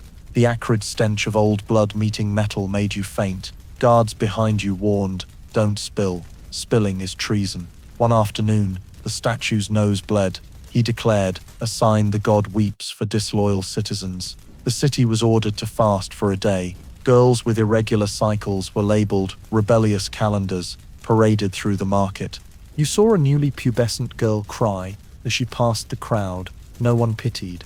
They were afraid, and you each night washed hands in vinegar, trying to scrub the stench ingrained in your nails. But it never left. It followed you into dreams, blending with the sobs of children forced to bleed before their time, mixing with Caligula's laughter as he dipped toes in a vat of fresh red elixir. He believed he was reborn daily, but you knew he was rotting from the mind. And you, who logged blood collections, weighed each drop, recorded names, marked days, were the only one witnessing an organized madness, staged, ritualized, and bathed in blood. And you secretly wrote, there was a time when menstrual blood, once deemed impure, was exalted as divine medicine, serving a mad emperor's quest for immortality. But you also knew that blood didn't keep him young, it only aged the empire in fear, and you kept writing, because no one else had hands clean enough to hold the pen. But sometimes you realize there are places filthier than blood-soaked temples, places needing no rituals, no decrees, no emperor's presence, yet lust still reeks like rotting meat in midday heat. One such place is the sex market at the foot of Palatine Hill. Once a month, it opens on the new moon, starting when bronze horns blare from the palace. No advertisements, no signs, but the whole city knows it's the night to trade flesh for power. You were once sent to deliver a list of goods to the hill's base: young slaves, defiled virgins, beardless boys, even couples seized for tax evasion. They're led into white-curtained tents, lined with straw mats, lit by pink lanterns, labeled by type, divine child, the forsaken, Eastern wildfire, or nameless new blood. Customers say little. Just place a Caligula stamped coin in a guard's hand and choose a tent. Inside, anything is permitted, as long as no one dies on the spot. Once, you saw a girl, hair cut, eyebrows shaved, face smeared with ash, hung upside down in the blasphemer's tent. Each visitor marked an X on her chest as ritual before proceeding. By morning, she didn't move, but the guard laughed. Not dead, so it's fine. You froze. She was your friend, a novice priestess, punished for refusing to offer menstrual blood for the emperor's bath. Now, she was merchandise, priced, groped, bargained over, left like a tattered puppet. Mid-tier officials came to vent their faith, doing what they forbade others. A clerk who preached against incest for a decade entered the twin sisters' tent one market night, paying triple to do what gods hadn't allowed. You saw him the next morning, face pale, mouth clamped, but his hands trembled with thrill. He whispered, "In the palace, I'm human. Here, I'm a beast. Beasts have no laws." Commoners came too, if they had coin. Some sold children for a night, with a palace boy Caligula gazed upon. Some sold wives, saying, "One night feeds us a month." Sometimes, couples entered separate tents and left without meeting eyes. You saw an 8-year-old boy offered skin soft as new blood, doesn't know lies. The buyer, an old woman, didn't seek pleasure but revenge. She bound him, made him call her mother, then slashed his back, saying, "Your real mother stole my husband." That night, you carried him back, but couldn't save him. He no longer recognized faces, just stared blankly, like a dead fish adrift. Caligula never appeared at the market, but all knew he founded this ritual. He called it the Field of Soul Experiments, to test how much shame humans could still feel. Monthly, he taxed the market in bones. Each encounter required a bone fragment, proof of touching a living being's essence. The bones were ground, mixed with plaster, used to coat his chamber walls. You carried buckets of them, human teeth, finger bones, skull shards, still faintly warm. The wall behind Caligula's bed was the first coated, where he leaned each night. When blood seeped from it, he laughed. "Essence is soaking into me." Later, rumors spread. Sitting near that wall, you'd hear moans from the stone. You tried, and heard something, like children's broken sobs. No one dared confirm. Speaking loud meant being sent to the market as flawed goods. The market had a memorial area, statues of those who served well, but died. Faceless, because bodies are what's remembered. People touched their breasts, kissed their stomachs, licked their feet, to honor a slave who endured over 200 customers in one night. You cleaned blood there. When it rained, old blood oozed from the statues, red as if fresh. No one washed it.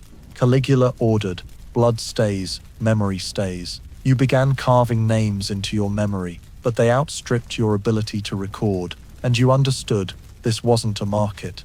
It was a graveyard, where dignity was sold, bodies cooked like meals, and sin traded for pleasure with coin. And Rome's empire, once a hub of learning and glory, turned a sacred hill into a zombie market. You no longer cleaned blood, you cleaned memories, because if you didn't, they'd rot inside you.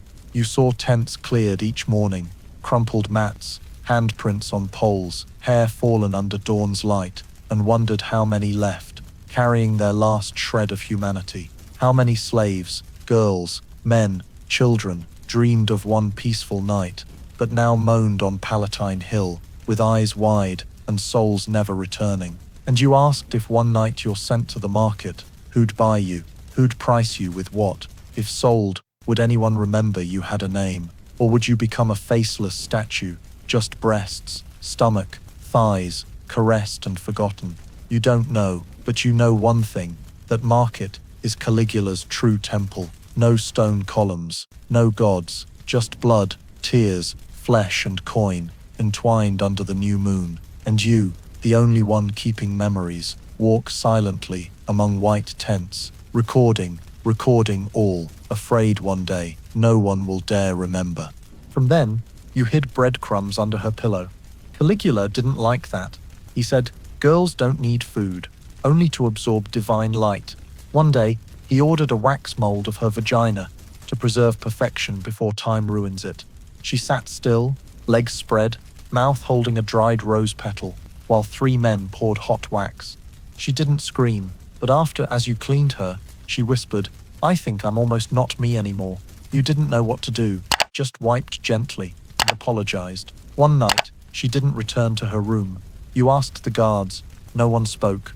The next morning, word spread. Little Peace was summoned to heaven, meaning she died. No one said how, only whispers that Caligula raged because she said, "I miss my mother." He called it betrayal, blasphemy, and she was locked in a dark room, an old stable, then, gone. You searched, asked, scoured every garden corner behind the palace. Finally, you found a small, bloodied cloth, the one you'd used to wipe her brow, crumpled, stuffed in a stone crevice behind Venus's temple. You kept it, hidden. That night, you carved her name inside your room's door. Livia, 12, dreamed of growing to not be touched, and you swore her memory wouldn't vanish. But then you realized the palace didn't need to burn her body. They just replaced her. Within a week, another girl arrived, younger, black eyes, tangled hair, nameless, and they began calling her Little Peace. You understood. No one gets a name here, only roles, and blood, and nightmares. You wrote it all, with fingernails, on stone, on wood grain. Because if no one kept these girls' true names, the world would believe they never existed, and you couldn't let that happen. Couldn't, ever. But while you were still carving the names of girls no one dared name, the palace echoed with giggles, not children's, but 2 grown maidens, sisters, beautiful as living Aphrodite statues. One with black hair, eyes sharp as razors, the other with soft brown hair, like velvet, lips always wet, as if fresh from wine.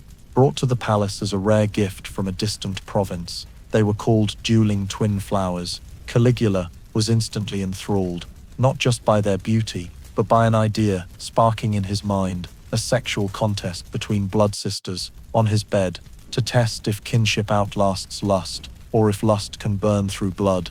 He ordered a special ritual, the battle of twin goddesses. No one dared object. The sisters were locked in a room for 3 days, no blankets, no clothes, just mirrors, and a basin of agarwood-scented water. Each night, guards peeked through the door slit, reporting they hadn't touched yet. Caligula raged. Lust must be sparked within. Blood's not enough. We need fire. He had aphrodisia wine poured into the room, a potion inducing vivid, wet dreams. On the 4th night, the battle began. You were there, as a scribe. The room was draped in white silk, pink lamps, spiraling like a womb. The sisters stepped out, naked, hand in hand. They said nothing, just bowed to the emperor, then climbed onto the bed, facing each other. Caligula signaled, "Begin." For the first minutes, nothing happened, just eyes. Then the elder kissed the younger's forehead. The younger wept, but her hand slid to the waist. Their movements weren't bold, not eager, like a slow execution, each caress a knife into childhood memories. You saw them tremble, lips stiff, the elder's eyes wet but feigning gasps to please him. Then the younger lay down, the elder above, biting her neck like a beast marking prey. Caligula stood, approached, muttering, 2 mirrors facing, showing me souls burning. He didn't touch them, just watched, like a priest at a sacred rite. When the elder tore the silk beneath the younger, the rip sounded like a stifled wail. You wrote in your log, the sound of a sisterhood's death knell. All night, they performed repeatedly. Each pose change was a bet by Caligula. This time, the younger will rebel. This time, the elder will stop. But they didn't rebel, didn't stop. They moved as if one body split, now trying to mend by destroying each other. When it ended, they were ordered to stay on the bed, like breathing offerings. The next morning, guards pulled them up. The younger didn't move. The elder held her, whispering, "We promised to grow together." The younger opened her eyes, smiled faintly, then vomited blood. You ran, held her, your hands stained with bitter red. She didn't die, but after that night, she stopped speaking. Her eyes gazed far, as if her soul had shifted to another plane. The elder went mad, laughing endlessly, asking passers-by, "Where's my sister? Do I still have a sister?" Finally, she was locked in the mirror room, where self-reflectors were held, bound among 4 mirrors, forced to stare at herself 24 hours a day. No food, no sleep. When she closed her eyes, Guards prodded her. You were sent to clean the mirrors. You heard her whisper to her reflection. You killed her. You swallowed the love you were meant to protect. Caligula built a statue of them, embracing in the main hall, titled Kinship's Free Fall. When guests came, he pointed and said, "Proof, even blood ties can't resist divine lust." People clapped, recorded, made the sisters' names a wine party game. But you wrote their real names. In a notebook hidden under stone, you wrote all night, hands shaking, heart clenching, and swore that battle wasn't entertainment. It was a silent execution. The culprit, an empire watching and applauding. You understood, Caligula didn't need to kill with swords. He just ordered two who loved each other, by blood, to tear themselves apart before him. That was enough. He'd sit, wine goblet in hand, eyes closed, whispering, "Pleasure only comes when pain pretends to enjoy." But you couldn't close your eyes. The image of those sisters stayed on your memory's bed. No moans, no words, just dried blood, handprints, and a scent, sweet to the point of nausea. But there was another smell, metallic, thin, of blood flowing from life's deepest core, mixed with the stench of a soul not yet a mother. It often began silently, amid the cackling of palace women, clinking goblets at feasts, panting breaths in nights where refusal wasn't allowed. Then one day, someone placed a hand on their stomach, feeling it strange. No physician needed, just instinct. The instinct of one pressed, probed, forced open countless times to know there's life inside. But that life wasn't welcomed, not greeted with garlands or songs. In Caligula's palace, pregnancy wasn't a miracle, it was a threat. Proof someone sowed seed without his command, and Caligula believed one unchosen child could topple the empire. You saw a slave, Celia, dark skin, dreamy eyes. One morning, hand on her lower belly, standing still by a fountain statue of the birth goddess. You knew instantly. You'd cleaned her bed after dozens of services to the emperor or his guests, heard her sobs behind curtains. But that day she didn't cry. She stood like stone, then was caught. A palace woman saw her wretch, reported it. Guards stormed in, stripped her dress, touched her belly, felt it soft. That was enough. No tests, no questions. Celia was dragged away, bare feet, scraping stone, blood trickling from thighs from prior assaults. They locked her in a sealed room, called the blood cleansing chamber. You couldn't enter, but heard her cry, "It's my child, the first I don't despise." Then silence. The next morning, guards dumped her body behind Jupiter's temple, stomach slit, no fetus, no burial, just you, carving a small cess under a column where her blood hadn't dried. From then you realized pregnancy in the palace was a death sentence. Some carried a prince's child, some from a guard's rape, some didn't know the father, all shared one fate, death. But Caligula didn't kill just from fear, he killed to assert, only gods may create life. He built a stone statue of himself cradling a child with a lion's head, sharp fangs, inscribed below, "Only I birth pain, and call it joy." Pregnant women were branded god-seed thieves. You once cleaned blood from a young woman hung upside down for begging to keep her child. Just 1 month, she'd pleaded, "I'll go willingly, I swear." But Caligula smirked. 1 month lets it root in a god's heart. He ordered her, hung at the palace gate, showing all the fate of birthing without blessing. You cleaned the floor beneath her, blood dripped. A child nearby asked his mother, "Why is she hung like a lamp?" No one answered, because all knew, an unborn child was already a curse. Once you saw an odd case. A pregnant girl was spared, because Caligula was curious to feel kicking a pregnant belly. Each night, he made her stand naked, then kicked her stomach with silver-nailed boots. She wept. But he ordered, "No laughing when a god kicks. Lose your tongue." One day, you were sent to clean after a game. She lay curled, blood from both ears. No more tears, just muttering. "My child's trying to grab something inside, but there's nothing to hold." That night, she died. Caligula had her belly sewn shut, displayed in the banquet hall, called a statue of stillborn hope. Guests drank beside her corpse, betting on the child's gender. You stood, fists clenched, writing in blood on your hand. A soul never got a name. Worse still, some learning they were pregnant, reported themselves. Not from loyalty, but to die quickly. You saw a young girl, belly just swelling, rush to a guard, saying, "Please behead me before they take my baby." Her wish was granted. 3 slashes, no time to scream, but her face in death, calm, like she'd won a survival bet. Caligula never killed directly, but always asked, "Done yet? What's the blood smell? Treason or regret?" Then had it mixed into wine, sipped, and laughed. Bit sour. Maybe the mother didn't want to die. Everyone laughed along. Only you stayed silent, because you knew, in a place where birth was blasphemy, death was the only way to keep some dignity. Each pregnancy, you lit a candle, small, silent, in your room, and prayed, "If any soul lingers here, find a way out of the blood." Stood, but you knew, this palace had no exits for souls, only entrances. And doors, once closed behind Caligula's laughter, never opened for life again. You kept recording, counting, carving names no one dared speak. Because if you stopped, who'd remember those who carried life and were killed just for daring to hold something not the emperor's? But worst of all were places meant to be sacred, meant to be shielded from perverse hungers, yet became the very stages for unspeakable crimes, like Vesta's temple.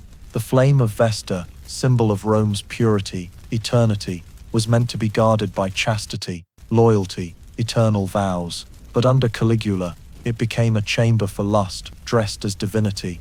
You witnessed it, from cleaning altars. You were forced to clean blood, because Caligula, believing divinity thrived through breaking sacred rites, ordered, monthly, Vesta's temple must host an impure sacrifice, meaning offer a virgin, not to tend the flame, but to defile it, then rekindle it with blood. You couldn't fathom it, but you saw it. One new moon night, Caligula entered with 3 Vestal priestesses.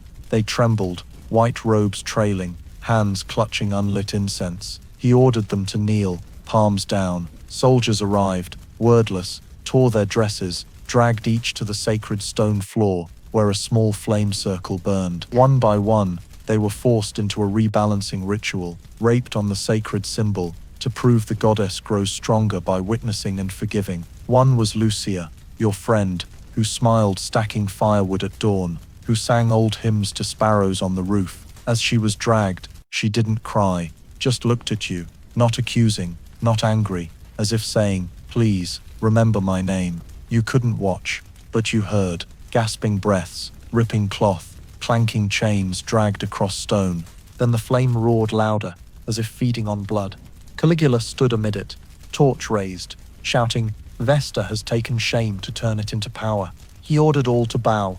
You did, but your tears fell, seeping into Lucia's blood. The next morning, he declared the divine flame had ascended, and decreed, henceforth, cleaning Vesta's temple required cloth, soaked in menstrual blood, and rags dipped in the breath of guilty men, meaning erring soldiers breathed into cleaning water vats. You cleaned, you knew the smell. Acrid, shameful, so foul nearby plants wilted in weeks. The remaining priestesses began vanishing. No one spoke, just new girls chosen weekly from noble families, under the guise, "Offer your firstborn daughter for peace." But you knew, Caligula forced the elite to sacrifice their dearest, to silence rebellion. One day, you were ordered to clean the temple walls, where Caligula had just redivinized. You found a tiny carving in a crack near Vesta's statue.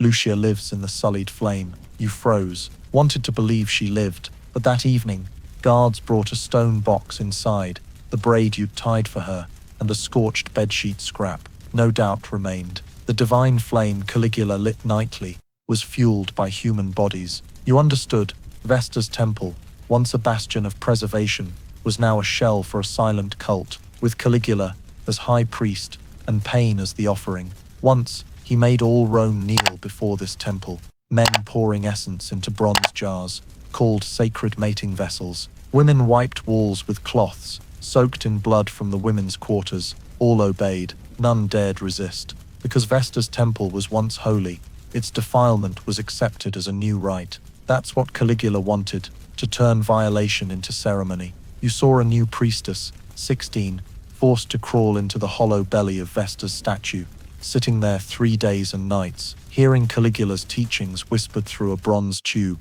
about the coupling of darkness and light. When pulled out, She forgot her name, only smiled, touched the flame, and didn't pull back. Her skin blistered, a burnt smell rose, but she kept smiling. Caligula declared, "Proof the goddess has re-entered." She was named Second Vesta. That night, he lay with her, beneath the flame. You peeked through a door slit, seeing only the flame tremble, as if weeping, but no one heard its sound, only human cries, and blood, and tears wiped too fast. You kept recording, carved Lucia's name, on a stone step behind the temple, where sparrows no longer perched, carved whispers, warped laughter, erased footprints, because you knew, if one day Vesta's temple is restored, they'll scrub it clean, wash it with wine, relight it with rites. But if no one remembers what happened in the dark, another Lucia will come, another braid torn, another bloodied bed laid, another sacred flame, fueled by crime. You wouldn't allow that, not while you remembered, not while you had hands to write, not while her name still lived on stone. But names endure, while bodies, once bearers of all pain, rarely remain whole, not just from beatings, executions or rapes, but from something more savage, what's forced inside. The body, under Caligula's reign, isn't a temple, it's an empty vessel, and the duty of the powerful is to fill it with whatever they desire. Not metaphorically, but literally. You once cleaned the body of a girl stuffed with olive pits in her vagina, because she dared complain the dinner was too salty. Caligula overheard, took a whim, and ordered her filled with what annoyed her most, where her judgment comes from. When you dragged her body out, red-stained pits spilled across the stone floor. No one bothered to pick them up. A guard just said, "Put them in a basket, we'll use them tomorrow." You never ate olives again after that day. Another girl, Lyris 15, was stuffed with a live eel in her anus. Why? Because Caligula wanted to test the inner vibration, like Apollo's music. Lyris writhed all night, the eel crawling out after eating part of her small intestine. She died amid laughter. Not hers, but those who called it an impressive show. And Caligula praised, better than any artist. You wrote in your log, a piece of gut for a moment's curiosity.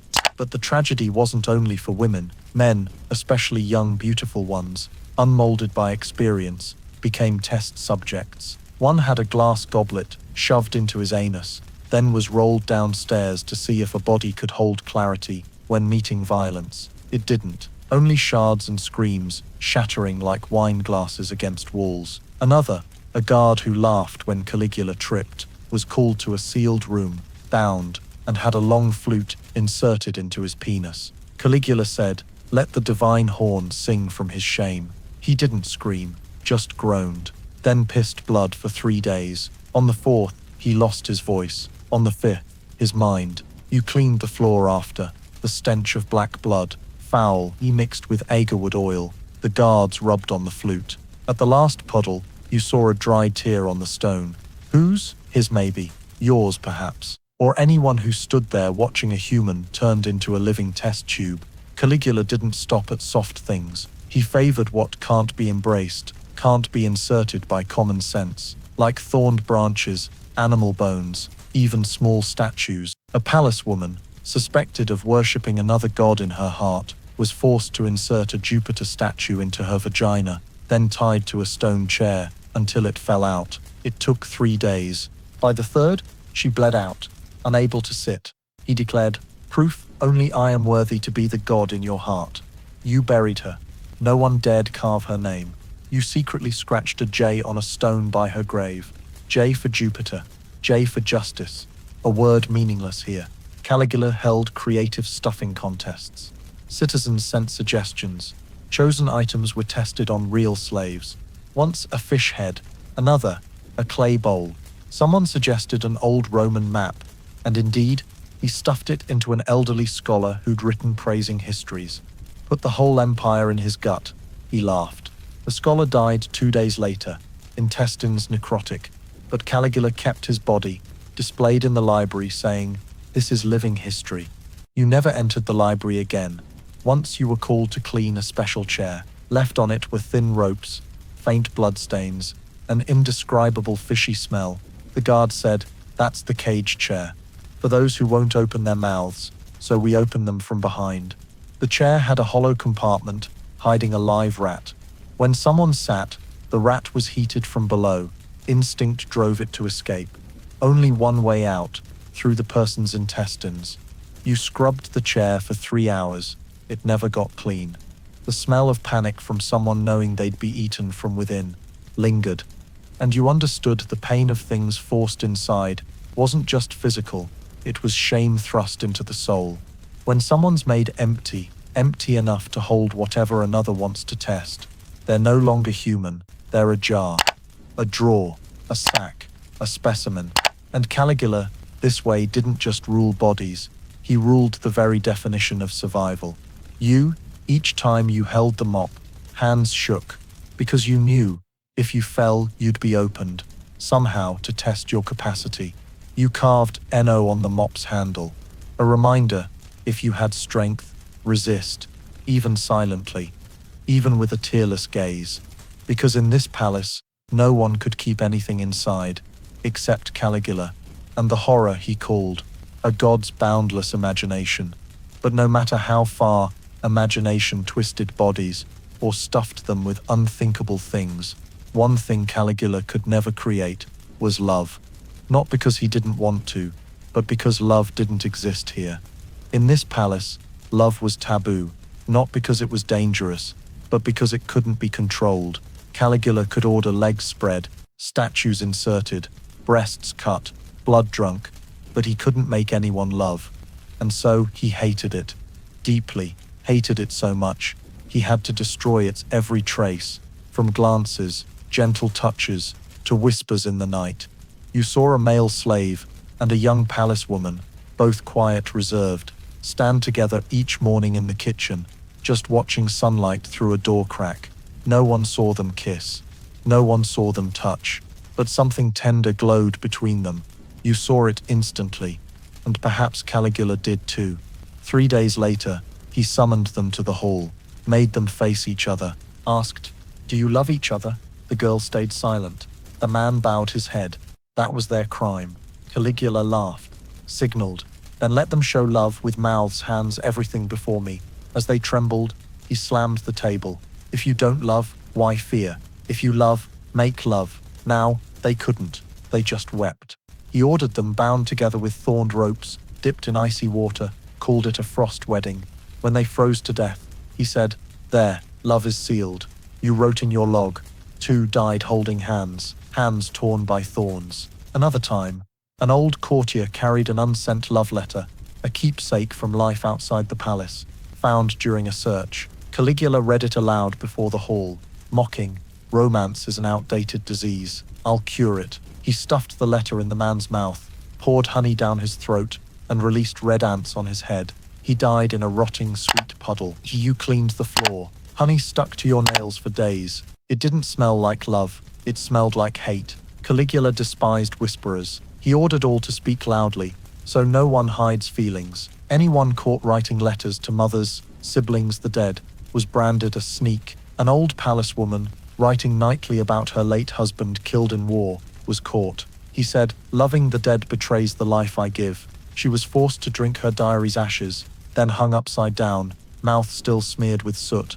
You carved letter by the door of her old room, a reminder, love once lived here. Now it doesn't, because love doesn't exist here. It's strangled, executed, buried alive. Children raised in the palace don't know love, only want and possess. A boy once asked you, "Does love mean keeping someone as yours?" You wanted to say no, but didn't know how to explain. Here love and possession are one, and possession always comes with blood. A palace woman secretly kept a kitten, named it Amor, love. She fed it scraps, whispered stories. One night, Caligula found out, asked, "You feel for this creature?" She nodded, so he had the cat gutted before her, its heart placed in her hand, ordered her to eat. She didn't, she fainted.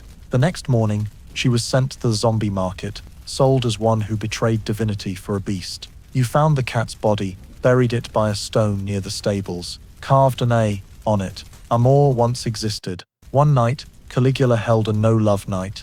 The city was forced to wear grey, forbidden to hold hands, look at each other over 3 seconds. Violators were whipped with salt-soaked lashes. People didn't speak, didn't dream, didn't smile without orders. The palace was silent as a graveyard, and Caligula laughed amid the feast. Art?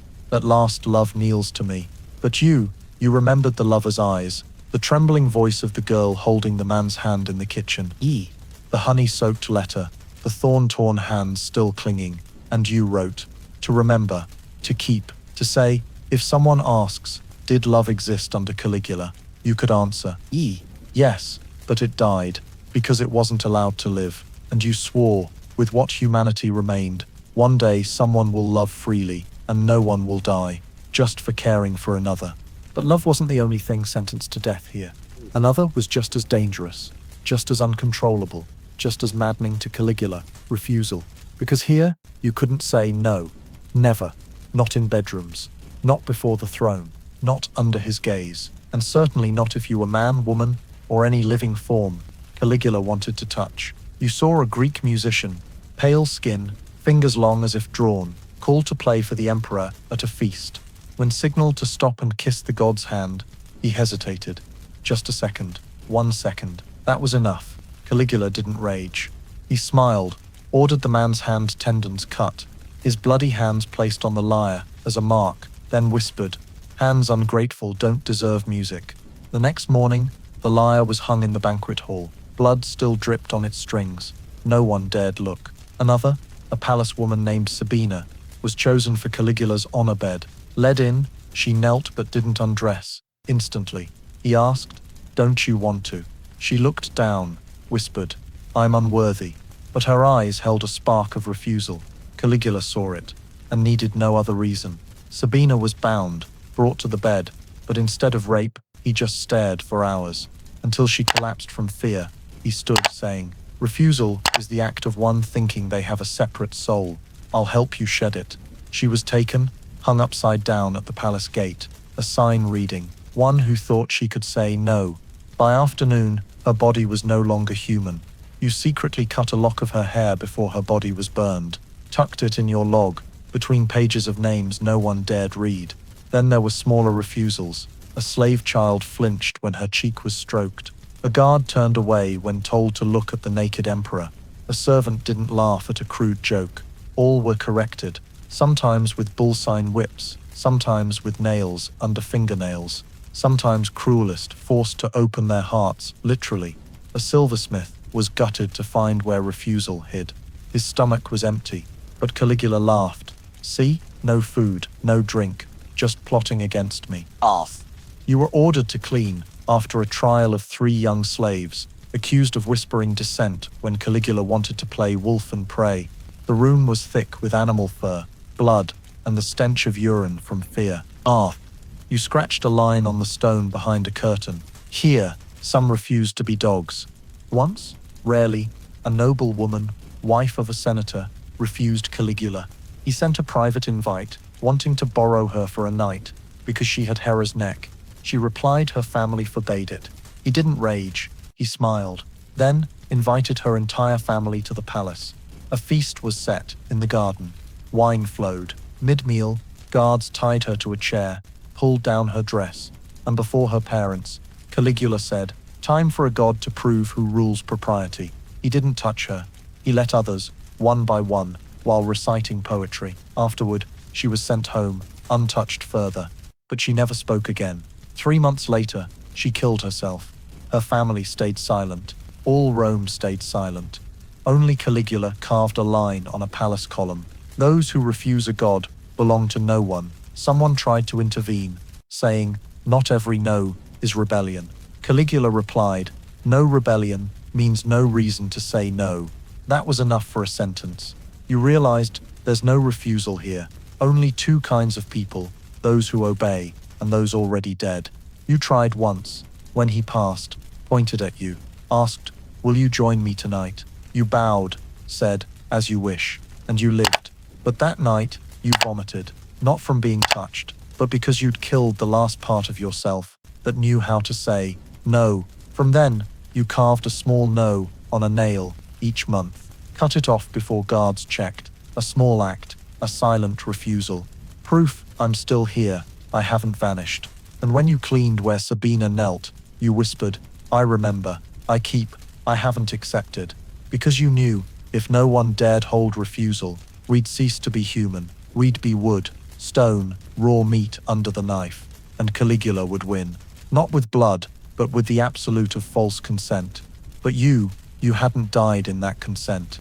You remembered, you wrote, and you dreamed that one day someone would stand tall in the temple, look into the emperor's eyes, and say clearly, no, not from fear, not from rebellion, but because they're human, and humans have the right to refuse. But in Caligula's palace, the right to refuse didn't exist, because here, power wasn't in laws, armies, or thrones. It was in a penis. Specifically, the emperor's penis. It was no longer a body part. It was a weapon, a symbol, a ruling tool, a proclamation of Rome's empire in its crudest, most violent form. Caligula didn't hide it, he flaunted it. Each morning, he had a bronze mirror brought to the courtyard, stood naked, turning every angle, demanding all courtiers, men and women, clap. Those slow to clap were traitors to divine essence. He ordered a statue of himself, not in armor or toga, but a sheer cloth over his groin, a carved stone penis beneath, veins bulging. The pedestal's only inscription, justice in divine form. One noon, cleaning the statue's base, you heard two officials whisper, "That thing is justice?" The word spread. The next day, both were hung upside down in the market, their penises stuffed with molten iron rods, for doubting the divine symbol. You watched it all, but didn't cry. You just felt tired of knowing. Here, everything boiled down to what lay between one man's legs. Caligula once said, "When I rise, all Rome bows," and he meant it. In Senate meetings, if someone spoke against him, he didn't argue. He stripped, stepped to the floor, pointed to his groin, and asked, "Who's greater, your opinion or my divinity?" No one answered, all bowed heads. Once, an old senator tried smiling to appease. Caligula had guards lay him on a table, placed his penis on the man's face, and held it there through the meeting. They called it the Great Silent Minute. That senator never spoke again. At feasts, Caligula didn't just flaunt, he performed. He made palace women compete to describe his organ most beautifully. Those using crude, gross, or strange had mouths torn. One, calling it a soft sword bent in desire's forest, got gold. Another, comparing it to a small whip, lost her ears for diminishing power's size. You cleaned a table after a penis story night. 100 were told to share their first thought on seeing the divine jewel. Some lied, saying they dreamed of it in the womb. Some composed folk songs. Some wept, apologizing for past stolen glances. All survived, except one, a blind sculptor, who said, "I've never seen, so I feel nothing." Caligula roared, "Then let your skin feel for your eyes." He touched the man's face with his penis amid room-filling applause, then had him burned alive, not for blindness, for not feeling power. Once, Caligula had his penis carved on every palace chair. Henceforth, all sat on divinity. Guards cleaned them daily with scented oil. You held one such cloth, seeing dried blood in the deepest grooves. He also ordered, on full moons, all slaves crawled through the garden, mouths holding small penis statues, called Divinity's March. Those who dropped them were bound, hung, and had real stone versions shoved in their mouths until they suffocated. You pulled their bodies from rosemary bushes, hands cold, eyes wide, statues still lodged. Once, a young soldier wept when forced to carry a gold-cast divine model to a temple. Caligula asked, crying from fear. The soldier replied, "No, my lord, my hands are unclean," and he was spared, not from mercy, but because the answer confirmed, no touching his penis while impure. From then before rituals, all palace staff washed hands in laurel-infused wine to be worthy of grasping supremacy, and Caligula, each time he killed, had a wooden penis shape burned onto the body as a brand. You cleaned after one such act, smelling charred flesh, ash, and human fat, mixed with incense around the statue. No one spoke, no one asked, only whispers among courtiers. That thing of his, worth 10,000 lives. You wondered, what if one day it was gone? If he lost that tool, would power vanish? But you knew that question was death, because in this palace, the penis wasn't just a sex organ, it was the national symbol, the flag, the crest, a reverse-bladed sword, stabbing every citizen, and you just a patch of earth, pierced over and over for life. But you hadn't died. you were still there. You carved a small lotus on a wall's base, unnoticed, but you knew it stood for clean life in a filthy place. Because one day, when power no longer rested between a madman's legs, perhaps people could stand tall without clapping each time it rose. But damnably, in this palace, sometimes you weren't even allowed to clap because you had to kneel, bow, and make love to a god. Not in dreams, not through symbols, but truly flesh on flesh, breaths mingling, on a cold stone bed, under Jupiter's statue staring down. Because Caligula didn't just want to be called a god, he wanted to be treated as one, in the holiest, most sinful, most naked rituals. He ordered a new temple, the sacred coupling shrine. Outside stood a Jupiter statue with his face, a massive gold-plated penis, hand raised as if blessing. Inside, a black stone bed sat central, draped in white silk, agarwood incense, so thick you couldn't tell if you were in a temple or hell. Weekly, one was chosen to offer themselves to the god. They bathed in rosewater, wore sheer robes, walked barefoot between kneeling rows. At night, Caligula, cloaked in purple, laurel-crowned, body oiled, and dusted with gold, entered as Jupiter's incarnation. No one could look directly at him. The chosen lay down, spread legs, and said, "I offer to bear the god's pleasure." You cleaned the bed after those rituals. Stone still held handprints, dried blood, sometimes tears. Some laughed, some fainted, some woke silent. A young man, Aaron, beautiful as a statue, was chosen. He smiled, told you, "If I must die, dying by a god's hand is worth it." But the next morning, he was found hanged in the bathhouse, a rose petal clutched in his hand. On his chest, carved, "The god doesn't love." You quietly took the petal, pressed it in your log, beside other names of those who slept with the god. Worse than the chosen were the volunteers. Some for power, survival, twisted glory, offered themselves to Caligula. They kissed his feet, called him night's light, life-giving flame, Rome's last male god. They stripped, knelt willingly, even begged to sleep with the god publicly, and Caligula loved it. He rewarded them with gold, houses, titles, then killed them, because a god doesn't keep the grace too long. A palace woman, Livia, was called to the temple thrice. Each time she gained gold, power, she became the god chosen. But the fourth time, asking, "Tonight, what does the god want?" Caligula just stared, smiled, signaled for her throat to be cut. Reasoned gods don't like questions. Her throat was hung before the temple, lips still red with rouge. You cleaned blood beneath, carving an L on the altar's base. Not for her name, but to remind a god's heart is a bottomless pit. Even when you think you're in his hands, no one saves you from falling. Caligula even held a holy wedding with himself. Dressed as a bride, he stood before a mirror, kissed his reflection, then masturbated on the bed before all, called it inner union. Some laughed, some feared, some vomited. He just said, "Those who don't watch, haven't grasped a god, can self-conceive." After, a small statue was cast, Caligula double-headed, embracing himself. You cleaned its altar. Each touch chilled your skin, because you understood a god sleeping alone could still rape the world. One night, he summoned all the city's orphans to the temple, picked the 3 prettiest, placed them on the bed, did nothing, just lay beside them, slept. At dawn, he declared, "The god gave dreams. Defy me." Look into the eyes of children who slept with a god. People believed, bowed, knelt. But you stopped bowing. You just wrote that Caligula wasn't a god, just a man so empty, he filled it with rituals, crimes, and bodies too broken to resist. He slept with others, not for pleasure, but to prove only a god could keep another's soul while they dreamed. You wrote this after each bed cleaning, in ink, in blood, in tears, and you prayed, one day, people will sleep without oaths, without offering themselves, without kneeling to any god.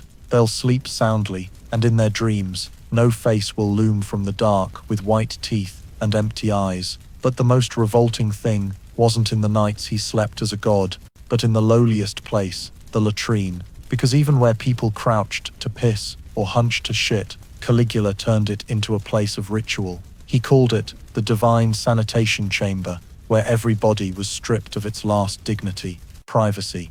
You worked there, not as a cleaner, but as a ritual observer. He said, "Only when I control the moment humans are filthiest do I know who they are." So everyone entering the latrine had to declare their name, parents, position, and mood while shitting. Inside, no partitions. Each pit faced another.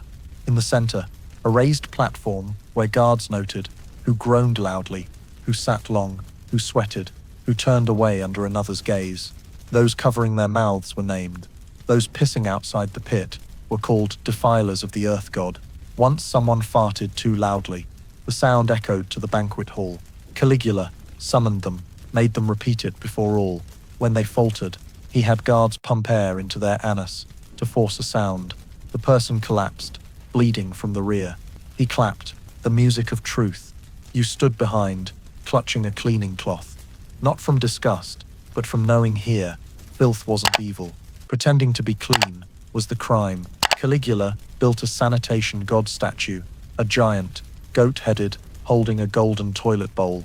At its feet, hundreds of naked slaves, bound in defecating poses, forced to sit still all day. Those who fell from exhaustion were struck on the head. Those who pissed were blessed with a handful of salt, because salt was the tears of honest guts. Once, you saw a 13-year-old girl refuse to sit. She cried, saying, "The god will see my shame." Guards pulled her down, held her, forced her to do it. Caligula watched from afar, laughing. The sanitation god doesn't judge the dirty, only those hiding their dirt. She pissed blood, and you never forgot her soft moan, "Please, don't look." He also held a digestive confession day, forcing the city to log their shitting and pissing, sent to the palace. Too little writing meant hiding, too much meant boasting. A man wrote he hadn't shat for 3 days, from sorrow. Caligula deemed sadness-clogged bowels treasonous. The man was forced to eat lotus leaves and drink lubricant oil until sin flowed out.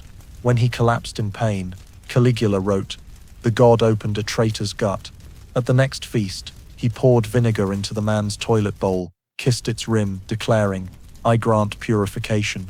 You cleaned it after." The smell wasn't just human, it was honor shredded in shit. A palace woman once said the latrine's stench reminded her of home. Caligula heard, ordered her buried in a latrine pit, up to her neck, to live fully in her nostalgia. She survived 3 days. Each day, more feces piled on her head. You were ordered to feed her. She wouldn't open her mouth. On the 3rd day, offering water, she said, "He's right. The god is everywhere. But here, the god cries too." Then she died. No one retrieved her body. Caligula poured quicklime into the pit, erected a sign, one who knew too much of the holy scent. You passed daily, still smelled it, not lime, but death silenced. He held a game, guessed the smell, blindfolded people, sniffed feces samples collected by guards, guessing who's in the palace. Wrong guesses meant eating a small piece. He said, "Eating the gods is eating an offering." Once you were chosen. You bowed, said, "I have no nose." He asked, "Why?" You replied, "I only breathe you from my heart."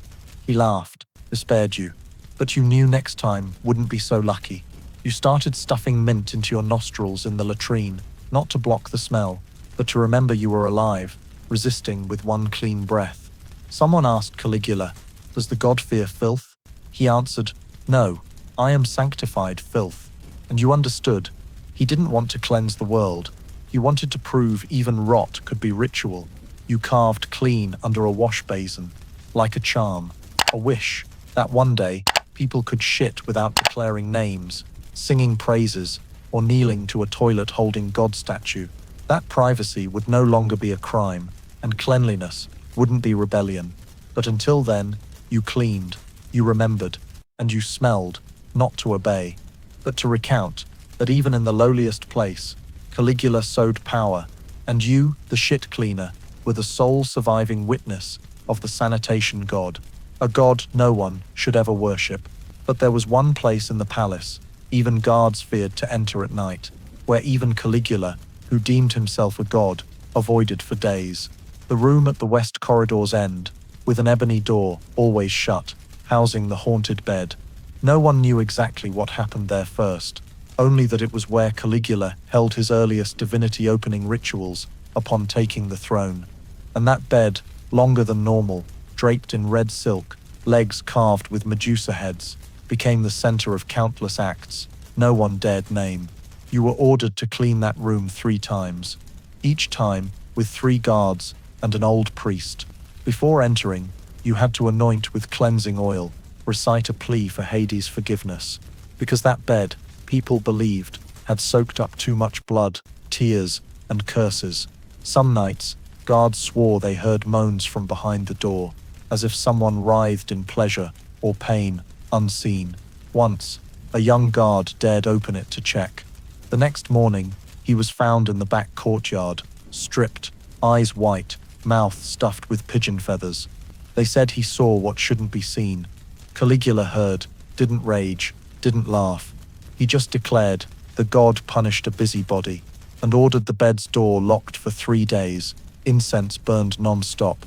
You didn't believe in ghosts, but cleaning that bed, you felt something. Not ghosts, but remnants of too many crossed boundaries.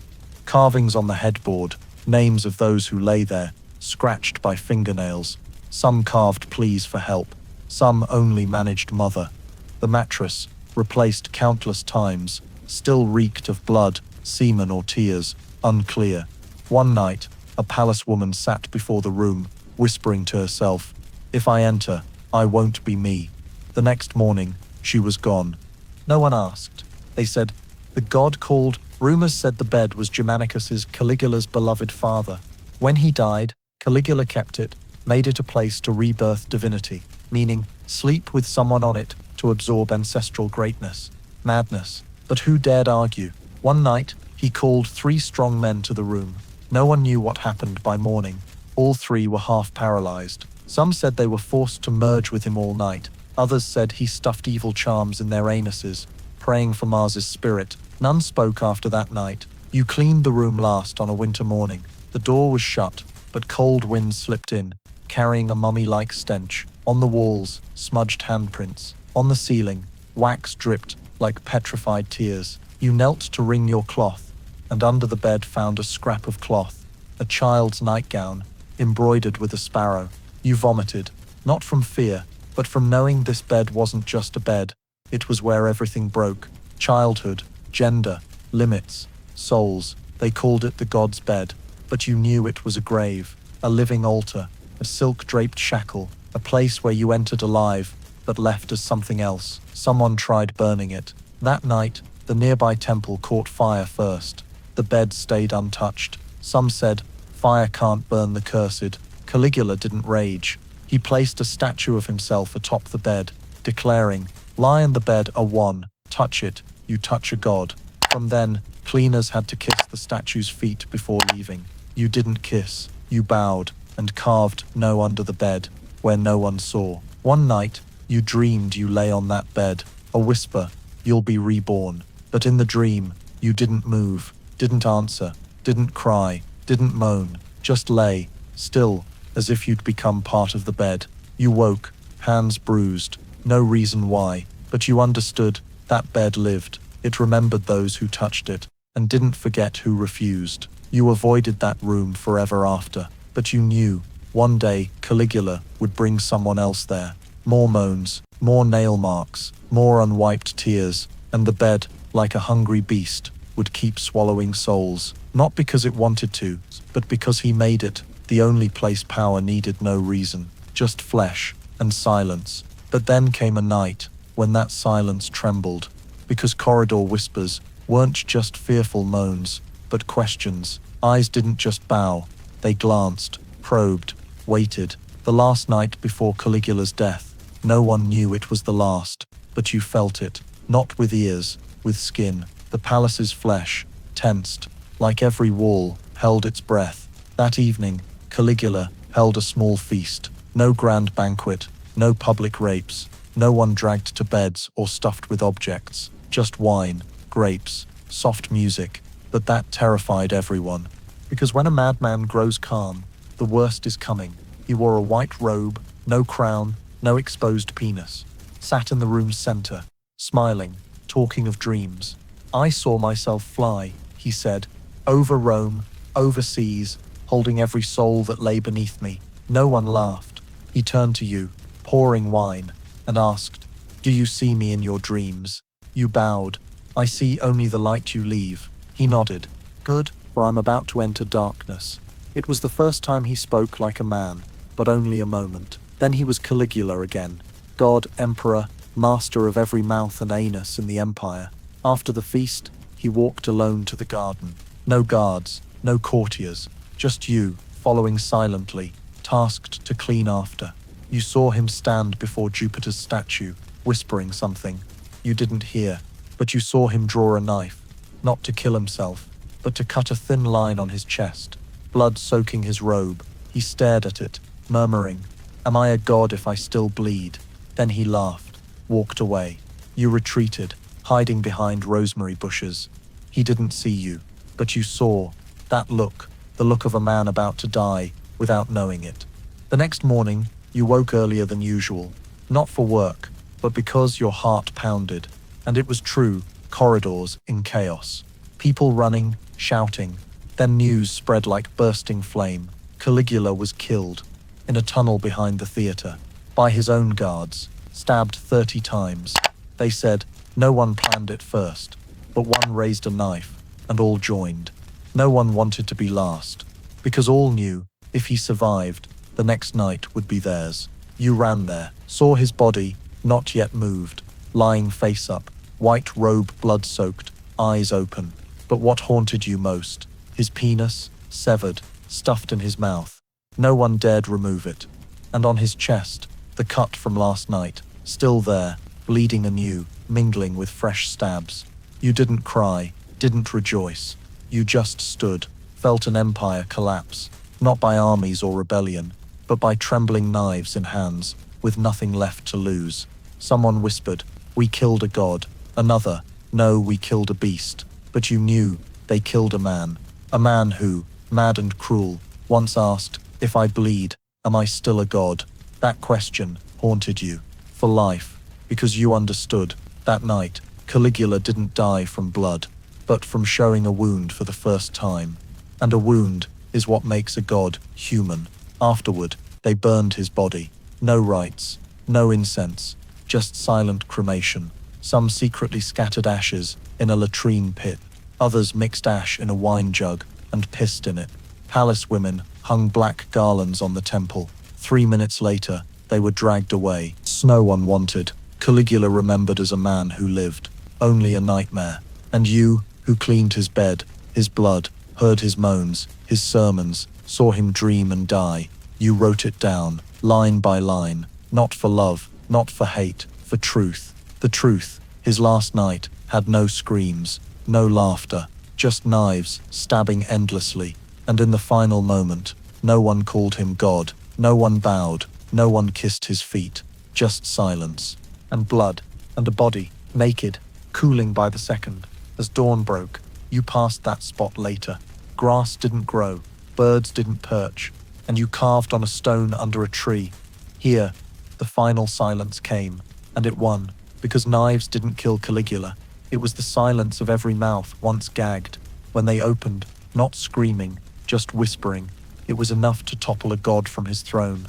But then those whispers vanished. When history was rewritten by victors, the first thing erased was what shamed them. That's when textbooks were born. Bright, clear, orderly, with dates, dynasties, wars, victories, but no bodies curled by latrines, no girls hung upside down on stone beds, no divinity marches, with penis statues lodged in slave throats. No, all gone.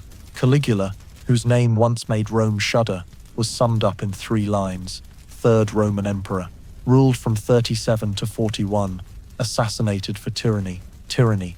That's all? What of rituals forcing sisters to couple? Horses made consuls, deaths in temples for refusing his scent, sanctified latrines, children chosen as God's bedmates. None, in the books. You searched Rome's library after Caligula's death. You didn't flee. You stayed, cleaning for the new council. You read, flipped pages, asked, but no record held the stories you saw. Not one line said, there was a bed that wept, or an emperor asked if his blood was real. History, you realized, isn't written with truth, but with convenience. What keeps people awake is struck out. What makes readers close the book, step outside, breathe is inappropriate. But you didn't forget, because you were the shadow who saw it all. You wrote again, not to fight history, but to remind between those quiet lines. Screams were never printed. Someone asked, if it was so bad, why didn't people rise? You just smiled, because that's what books never teach. Sometimes horror paralyzes. No one dares draw a knife first. No one wants to be first. And Caligula lived on that silence, clinging, sticky, like a filthy skin no one dared peel. Books don't say guards competed to lick his sweat. Don't say a 12-year-old boy, turned into a living lamp for a feast, was oiled, head fitted with candles. The next morning, he died, and Caligula said, the god's fire needs no heart. Those things you wrote, in your log, 1 page a night, not for reading. But so, if someone asks, what's the truth? You could open any page, point to trembling handwriting, and say, what no one wants to name. After Caligula's death, the empire rushed to clean. Statues toppled, beds burned, palace women scattered, temples renamed, but the smell lingered. Walls still breathed memories. You passed corridors, still saw shadows flit by, not ghosts, but haunts, remnants of a time when power lay in groins, and worship was a bloody charade. What wasn't in books, you wrote on walls, shirt backs, palms, you tattooed no on your foot, a vow to never be silent again. Books call Caligula mad, but you knew madness isn't enough, because madness is pitiable. He knew what he did, and did it with purpose, to make all into tools. Sex, gods, blood, guts, laughter, tears, all weapons. He wasn't mad, he was cold. He was the final test. How much shame can humans swallow before rising? And the answer, too much, until one knife spoke for all. But books don't say that. They say, history turns. No, it doesn't. It tramples old screams and calls it silence. You, survivor, are proof some things shouldn't be forgotten, because if forgotten, they return, under a new name, a new throne, a new god, and the bed will be set in the temple again. You folded your log, hid it under a stone by the well. On the cover, you wrote, for those brave enough to read what's not in books, because sometimes what keeps humanity isn't victory, it's memory. And memory, you swore, wouldn't die with Caligula, but you knew, if only you remembered, that memory could still be buried, because in Rome, the first thing cut when someone spoke truth was the mouth. How many tried to speak and had tongues torn, heads dunked in piss, buried alive with unsent letters? How many stories were lost because tellers were gagged and listeners played deaf? This final part isn't to recount another crime, but to listen to those without mouths, those you met, whose blood you cleaned, whose cloth scraps you kept, whose broken whispers you heard. They're gone, but their voices linger, in walls, in mats, in wind, in scratches under beds. You remember a girl, Nuvia. She mixed Caligula's wine. One night, she spilled a goblet, and he made her lie on a table, guards carving spilled wine on her back with a sharp knife. The next morning, she didn't scream, didn't cry, just walked the room, whispering to each, if anyone remembers me, don't recall my mistake, recall I sang. You wrote it down. She lost her mouth, jaws torn in a grand yawn show, but you had ears, and remembered her song. You cleaned a slave boy's body, forced to wear a thorned garland around his mouth, for laughing wrong, wiping blood, you saw inside his cheek, scratched by fingernail. Don't fear my laugh. And you wept, not for his death, but for his attempt to leave words, knowing no one would read. You found a paper scrap in a latrine, written in a palace woman's menstrual blood by a man. I loved her. When we looked at each other cleaning the god's bed, no name, no date, but you kept it, because you knew love, even a moment, deserved hearing. Those without mouths, a guard who hid you behind a door as Caligula passed, a drummer at rituals, always offbeat, reminding listeners this wasn't music, an old palace woman, nightly drawing a flower on her chest with soot. No one knew why, until her death, when a cloth under her bed was found, embroidered with hundreds of flowers, each for someone lost. No one taught you to listen to them, no book taught, only your heart, If it still beat, still trembled, you wrote their names. Not enough, not all, but you wrote. Under each, you left a blank line, not for you, for them. If there's a world where they speak again, you believe, they wouldn't curse, wouldn't beg for death. They'd only ask, did anyone believe us? And you, survivor, bow. I believed, I saw, I wrote. Finally, you buried your log where the haunted bed once stood, placed a small stone atop. No words, no flag, no flowers, but passers-by would feel a chill, because there, silence wasn't empty. It had a voice, not screaming, not moaning, just speaking from those without mouths. And that's the ending you chose, not for Caligula, for them. Because if this story stopped at the emperor, he'd be the center again. But stopping at the victims, for the first time in centuries, those forced to kneel, stood tall, if only in words. And you, the floor cleaner, became the storyteller. Not because you're mighty, but because you still had a mouth, and you used it, for those who didn't. Farewell, and please, don't forget, the story of Caligula is not just a blood-soaked record of the Roman Empire, but a stark warning about the destructive power of unchecked personal worship, the silence of the masses, and the distortion of power without restraint. Caligula wasn't merely a tyrant, he was the product of a system, allowing one person to control everything, from others' bodies to the truth of history. In the context of modern American society, the key lesson is, when power goes unmonitored, without a free press, without checks and balances, people can be turned into tools, and society can slide back to a dark age, where only one voice exists. Caligula's turning sex into ritual, bedrooms into execution altars, and latrines into worship sites is an extreme illustration of stripping human dignity through the language of reverence. In America, where free speech and human rights are core, we must remember these rights aren't eternal. They need daily defense. When those in power can lie, abuse, or dismiss truth without question, we edge toward a modern Caligula. A healthy society is one where everyone, even the weak, the silenced, has a right to be heard and to speak. Because, as the storyteller above learned, silence doesn't kill a god, but truth, told at all costs, can end the reign of the mad. And America, to keep its democracy, must learn to listen to those without mouths. If you believe buried stories still deserve telling, please subscribe to join us in exploring truths left unspoken. Thank you for listening to the end. See you in the next video, where another bed, another reign, or another victim waits to speak.